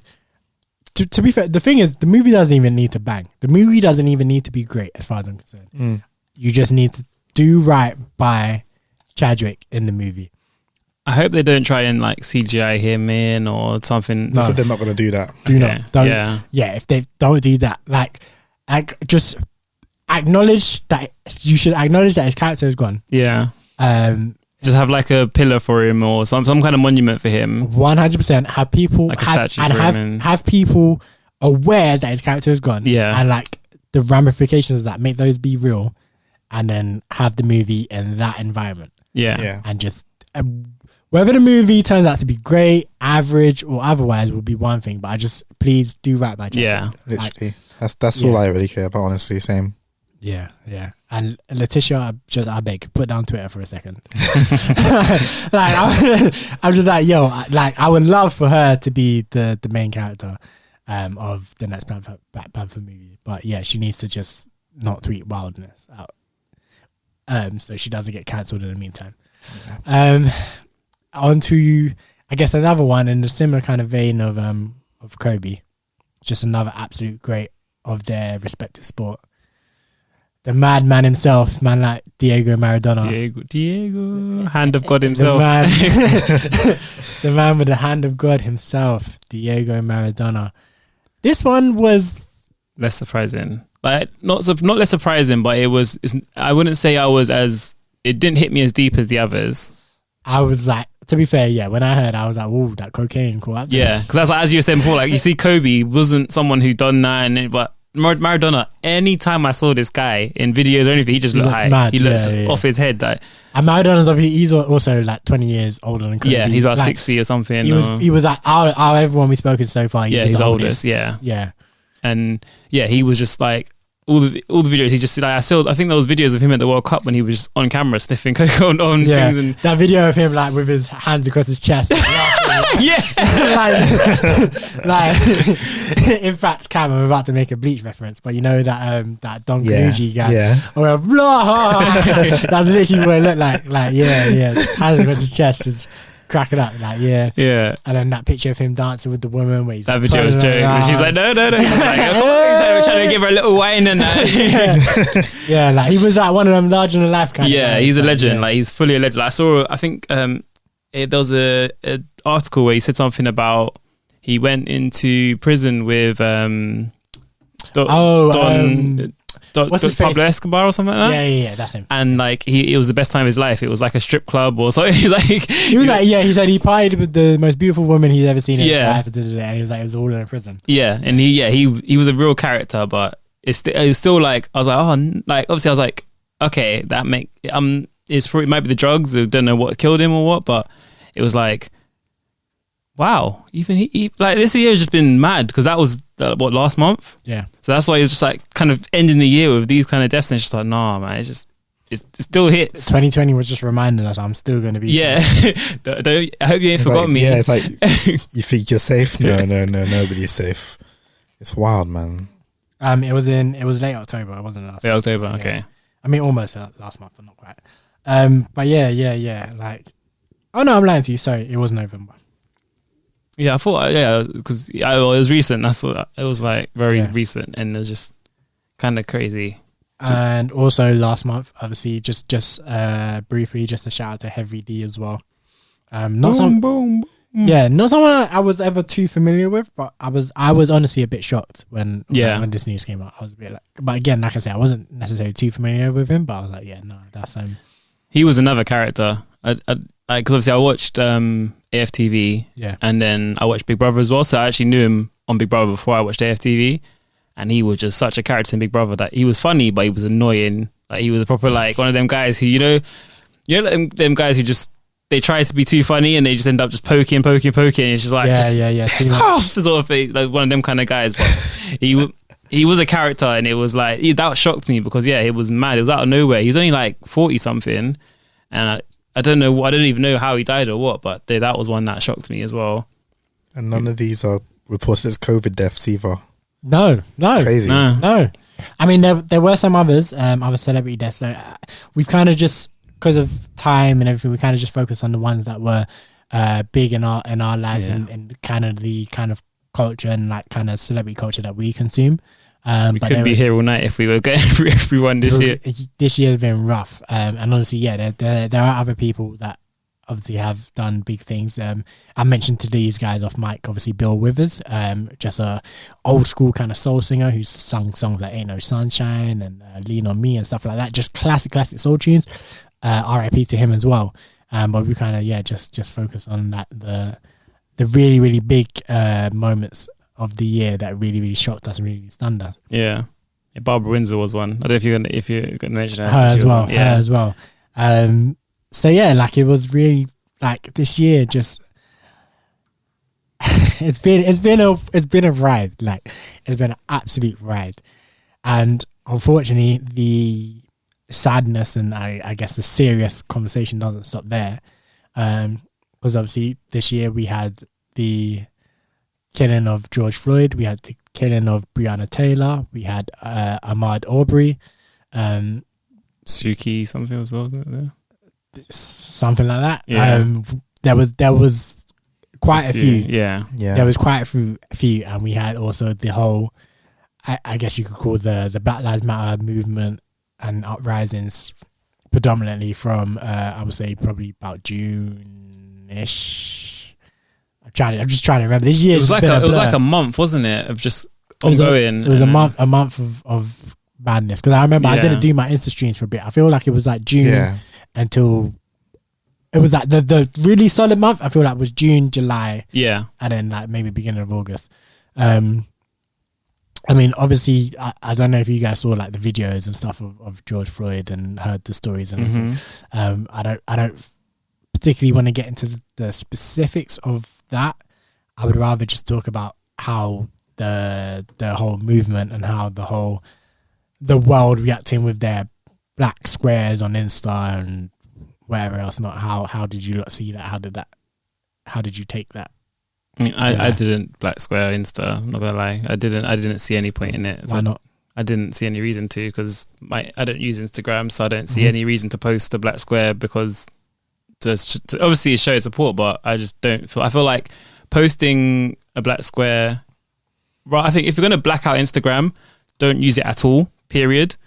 That should be the way you black it out, because then they'll actually notice. But everyone posting it just became a trend, and that's what people doing it, and it lost the meaning behind it. People deleted their black square afterwards. They're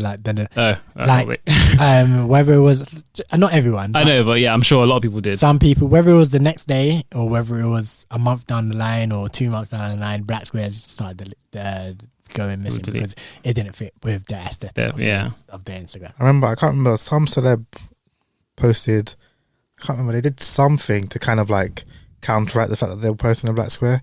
I can't remember who it was, but they posted some other stuff as well, like other pictures, other like blank pictures. I think they were white pictures, and to counteract the fact that they were posting a black picture as well. So it would fit in more. Yeah, so that when you look at their page, it will look more like neat kind of situation. And then everyone was like obviously annoyed about that, like why? Yeah. And then there was the flip side of it where like, because it feels like blackout for, I can't remember what it was, what the hashtag was. It was, I can't remember the hashtag, but I just remember it started off being like a music industry thing.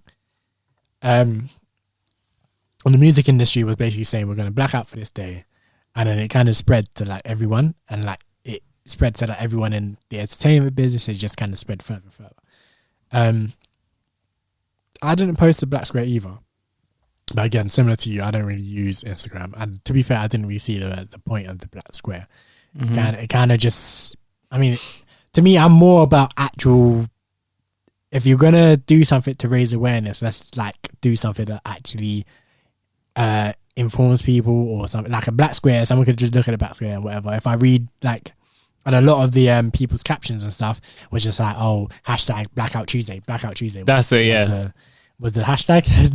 It's one of the ones where you have to say it to actually like for it to come back. But yeah, it would just be like hashtag Blackout Tuesday, hashtag Black Lives Matter, hashtag RIP George Floyd, blah, blah, blah. And it's like, this ain't telling me nothing. Like it's just I get it, you're showing quote unquote solidarity, but you're not telling me nothing. I'd rather you post something that says like, this is what is happening in the world. Yeah. Like, pay attention to this, be aware of this. Let's change this, rather than just like a black square. So I didn't really do it. I'm not anyone who did it, more power to you. I'm not against the idea, but it just wasn't necessary for me. But I just remember that time period being really, really rough, because just as a black guy or as a black man, just seeing like just so many debates and conversation and protests and just a lot of things going on, and it's just like, yo, this is just all essentially whether like people like me have the right to exist. Like people on social media are having, or on Twitter, or are having debates whether, oh yeah, these protests about my right to live, should they be happening? Or these people who are posting black squares about my right to live, should they be happening? Or these football players taking, kneels on the pitch for my right to live, should they be happening? And it's just like, it's just exhausting. And it's just like, it's just one of the things like, man. Like, obviously, I'm well aware. Obviously, Cam, the type of, upbringing that we've had. Me and Cam have had a very similar upbringing, without going too much into it. Really? But yeah, without going too much into the dynamics of it, me and Cam have obviously had a similar upbringing. Bez, obviously, Bez is my friend from school. Yeah, so obviously me and Cam, and I can speak to me and Cam because obviously we had a similar upbringing. Me and Cam are very aware of what this world is in terms of racism and the attitude towards black people and things like that. So I've never necessarily felt like racism was gone. I've never felt like, when things like George Floyd, Breonna Taylor, when things like this happen, I'm never surprised. I'm sad. I'm deeply, deeply saddened. I'm never surprised. But this year, definitely, like, it took its toll on me, because it felt like it was one after the other. It was Breonna Taylor, George Floyd, Ahmaud Arbery, like all of those that happened at the beginning of the year. Then things started coming out, the protests, whatever. Then at the protest, people were just more stuff. At the protest, people were being run over. Black people were being run over. Black people were being shot. There was the guy that was in the drive-thru that was sleeping, and they called the police on him. He died. Like, just so much was just happening that just all at once, just snowballing. And Trump's like telling man to basically get the tools and start laying man down. And it was just like, it was just all happening. And then the UK government, and this is just me on a rant, but the UK government was just being like, oh yeah, no, this is just like them American people, like yeah. Like, yeah, we'll show solidarity with America. Like, Britain, we're fine, we're so tolerant. Like, even though tolerant as a word, like, why would you want to be, we tolerate black people? Like, what does that even mean? Like, y'all are alright. like, do you know what? Yeah, we allow you to. We don't mind you're here. Like, it's not even we prefer you're not, but yeah. We'll deal with it. You're here, and you know what? Yeah, we're not actually doing anything to make you feel comfortable. We're not doing anything to accept you, but you're here, and you know what? We're not going to kick you out. Yeah, it's fine. Like, even though we are going to kick you out, because we're going to deport your grandparents from the Windrush generation and everything. Priti Patel is like, yeah, nah, your grandparents are gone, mate. But you were born here, so do you know what? We'll tolerate you and your quirks. Even though I'm going to be on Twitter and I'm going to be like, black people just murdering each other. So let me just end this rant, because I'm just going off all over the place. But like, it was this year, that sort of thing was hard for me to see and to watch. I think I even put out a tweet earlier in the year where I was like I think it was like after the day of work, it was like a long day of work. I just logged onto Twitter because Twitter back in 2012 or whenever was just log on banter, and I think after the day of work, and it just kind of got to me. I logged onto Twitter, and it was just like some dickhead was trending for some dickhead reason, where he had said some dickhead racist stuff. And black people, again, were just having to defend ourselves and explain why he was being a dickhead racist. And I just logged onto Twitter and I just saw all of that all over my feed. So I tweeted something like, log onto Twitter in a good mood, see black people being disrespected, log off Twitter in a bad mood. I tweeted something like that. And like, my friends were all like, oh yeah, like sometimes you just need a break. And I was like, that basically just summed up my whole year in terms of like, all like the Black Lives Matter stuff. Obviously, I'm in my yard. So I personally haven't experienced any kind of, I wouldn't say, since the lockdown, I haven't experienced anything personally. No, I'm actually lying. I have. I'm not going to talk about it, but I have experienced some stuff. But probably not as much as like other years. But this year, just in terms of just online and just everything that's happened in the world and just seeing everything and experiencing everything, it's been rough. It's been hard. Yeah. Anyway, rant over. You two talk. Literally, I mean, I don't really have much to say because I'm aware of everything, but I stay away from social media, and so I'm getting everything secondhand, and I'm only going to hear about things if someone decides to tell me about it, pretty much. So I know about George Floyd. Sorry, I know about Breonna Taylor, but I don't really know much else about the situations behind all the other black people who have been killed throughout this year, right? And I don't really know what's going on in terms of protests and what's going on social media and that. Like, I'll see stuff in passing sometimes. Like, I might just one day just randomly open up Twitter because for whatever reason, and then just stay on Twitter and then look around and see a few things, and then gain some information and be like, okay, actually, this was a mistake. I'm kind of not feeling about like taking all this on right now, and then just close Twitter. But yeah, this year's definitely been a rough year. Like, in terms of just being a black person in the world, like it's so wild that there are people who are just surprised by the situations that occur. I'm like, you should know, like you should already know the world's been like this, and personally, I don't see much change happening anytime soon. Which is why I'm just like, I'm gonna live my life, and I'm gonna make sure no one treats me personally like shit, and I'm gonna make sure that if my vicinity something happens, I'm gonna deal with it there. But on a wider scale, I don't feel like there's much that can be done, and so I just live. Yeah, I mean the problem is for us in the UK is that obviously they sweep things under the rug here. They try and act like it's obviously it's an American problem. Yeah. So I don't know if either of you saw the other day. So obviously, I don't know if you're. I mean, I feel like Bez is probably aware. I don't know if you're aware, Cam. With this is about to be mad convoluted. I'm sorry. So with the Brexit negotiations, France basically closed their border, and obviously COVID. France basically closed their borders to the UK.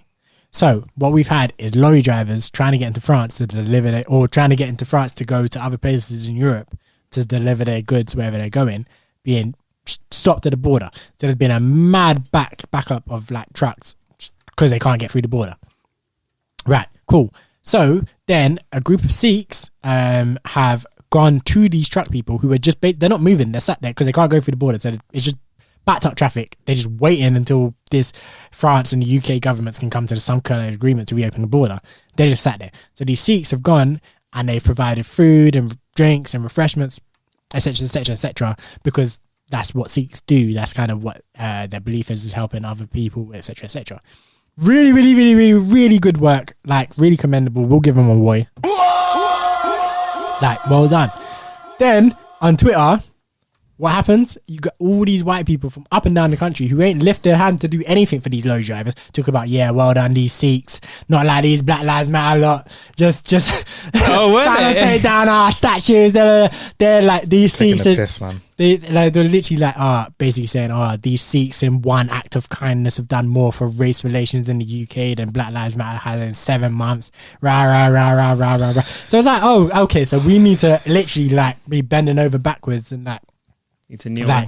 Like, of Kneel course, to the kings. literally, of We're course, the ones that have to make the change rather than you bastards treating it's us like like- shit. and it's like, honestly, of course, what the Sikh group here have done is amazing. Love to them, 100%. Like, nothing against them, but it shouldn't take people feeling like actually having to go out and actively do acts of charity for you to be like, do you know what? These people are right. These people are actually people. Like, yo, like, it should not take that. And the reason why, obviously, Black Lives Matter and whatever is protesting is because we're being kicked in the head.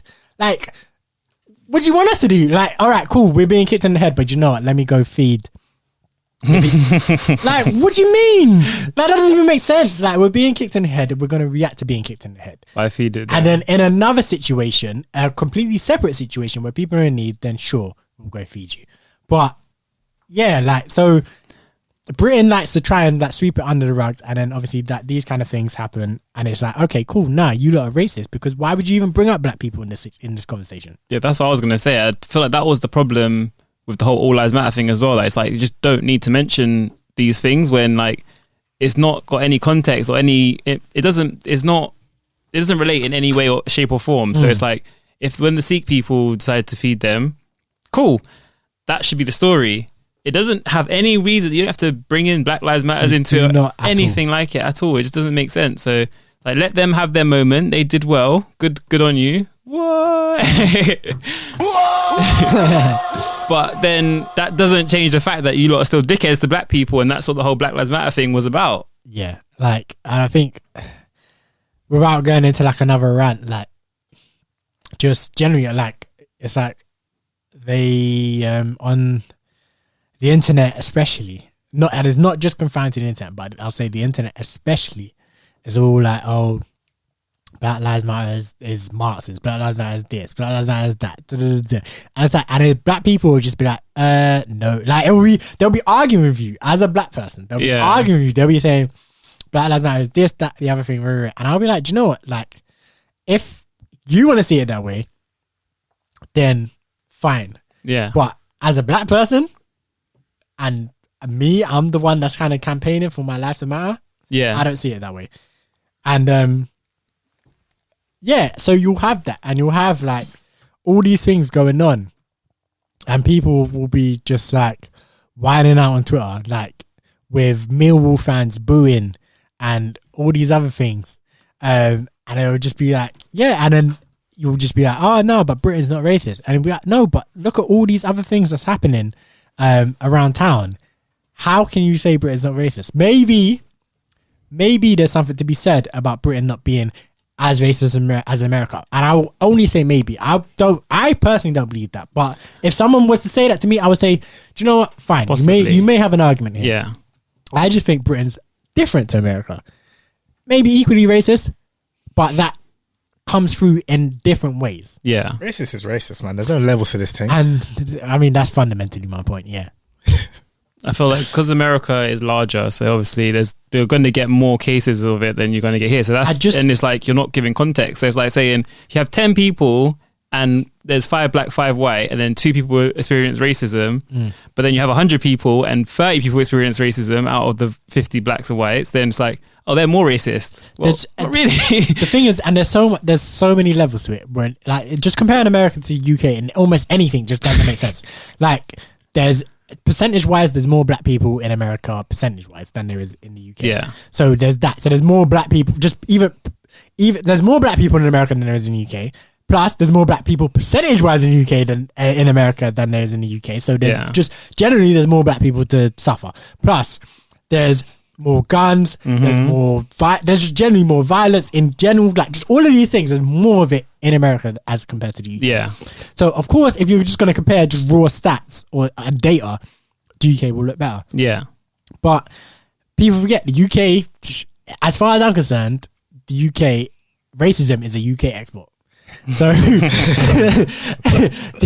like, I mean, it's UK to France, like all these kind of places as well. But like, as far as I'm concerned, America is racist because of the UK. So it can never, like, I mean, the master may not have the student may not have overtaken the master just yet, as far as I'm concerned. But boy, man. But yeah, like this one, I don't know. I don't feel like we said too much in this one. I feel like I've just ranted. You lot have kind of chipped in. I don't think anything of any kind of substance has really been said.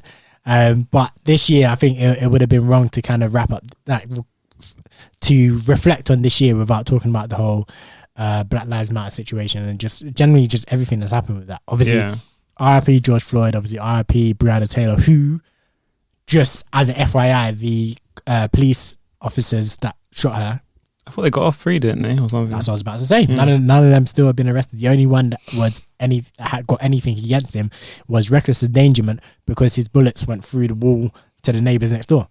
Had nothing to do with Breonna Taylor shooting at her and her boyfriend. It's reckless endangerment of the people next door. That was the only one that got anything done to him as of yet.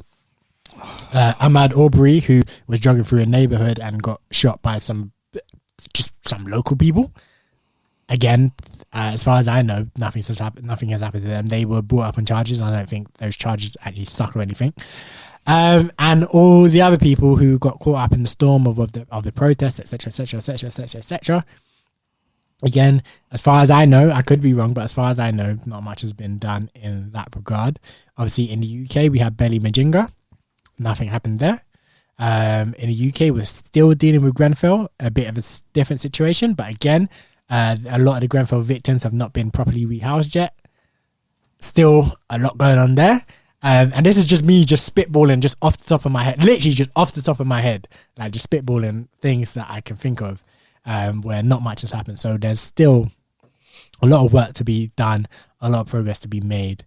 I just didn't get it, because like it's so clear when it's like, you know when they have like, so they'll have like a black person who, let's say, they left their child at home and then they've been arrested for it. They'll have, their picture will be a full-on mugshot and they'll look like they've killed 10 people. Yeah. Then you have a white person and it'll be like he's murdered an entire church, that guy. Yeah. And it'll be him like smiling with like glasses on, hair slicked back and thumb up and stuff, like a LinkedIn photo. So I don't know if, do you remember Mark Duggan when he died? Yeah.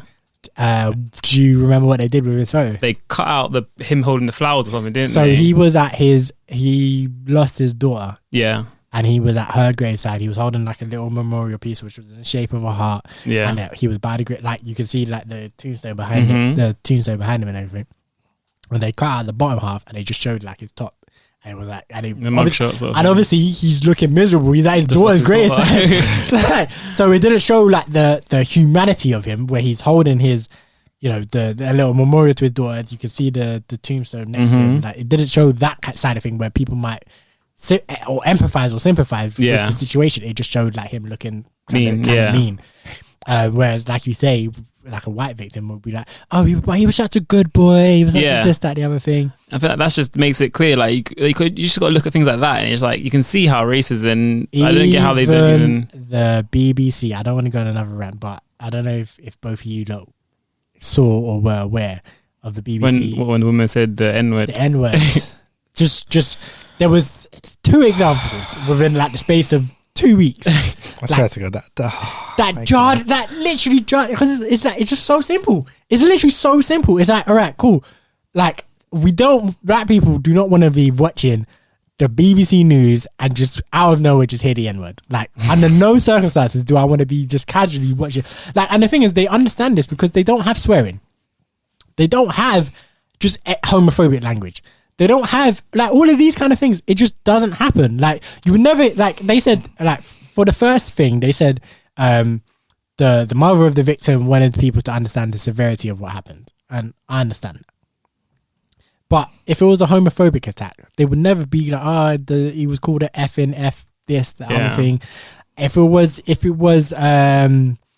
see you next Tuesday or something like along them, like it wouldn't be that. If it was a see you next Tuesday, if it was an effing and blind and effing and jeffing, whatever you want to call it, it just wouldn't do it. It was like, oh, but this N-word, calling him I bet the person who read it was waiting for that moment. Like, you know when you're in school and you're reading a book and you get a swear word in the book, you're like, yes, I can't wait. I guarantee you she was like that as well. I get to say this word and no one can tell me anything. I was like, I can't believe this happened. That's like that Kevin Hart joke. I can't believe this happened.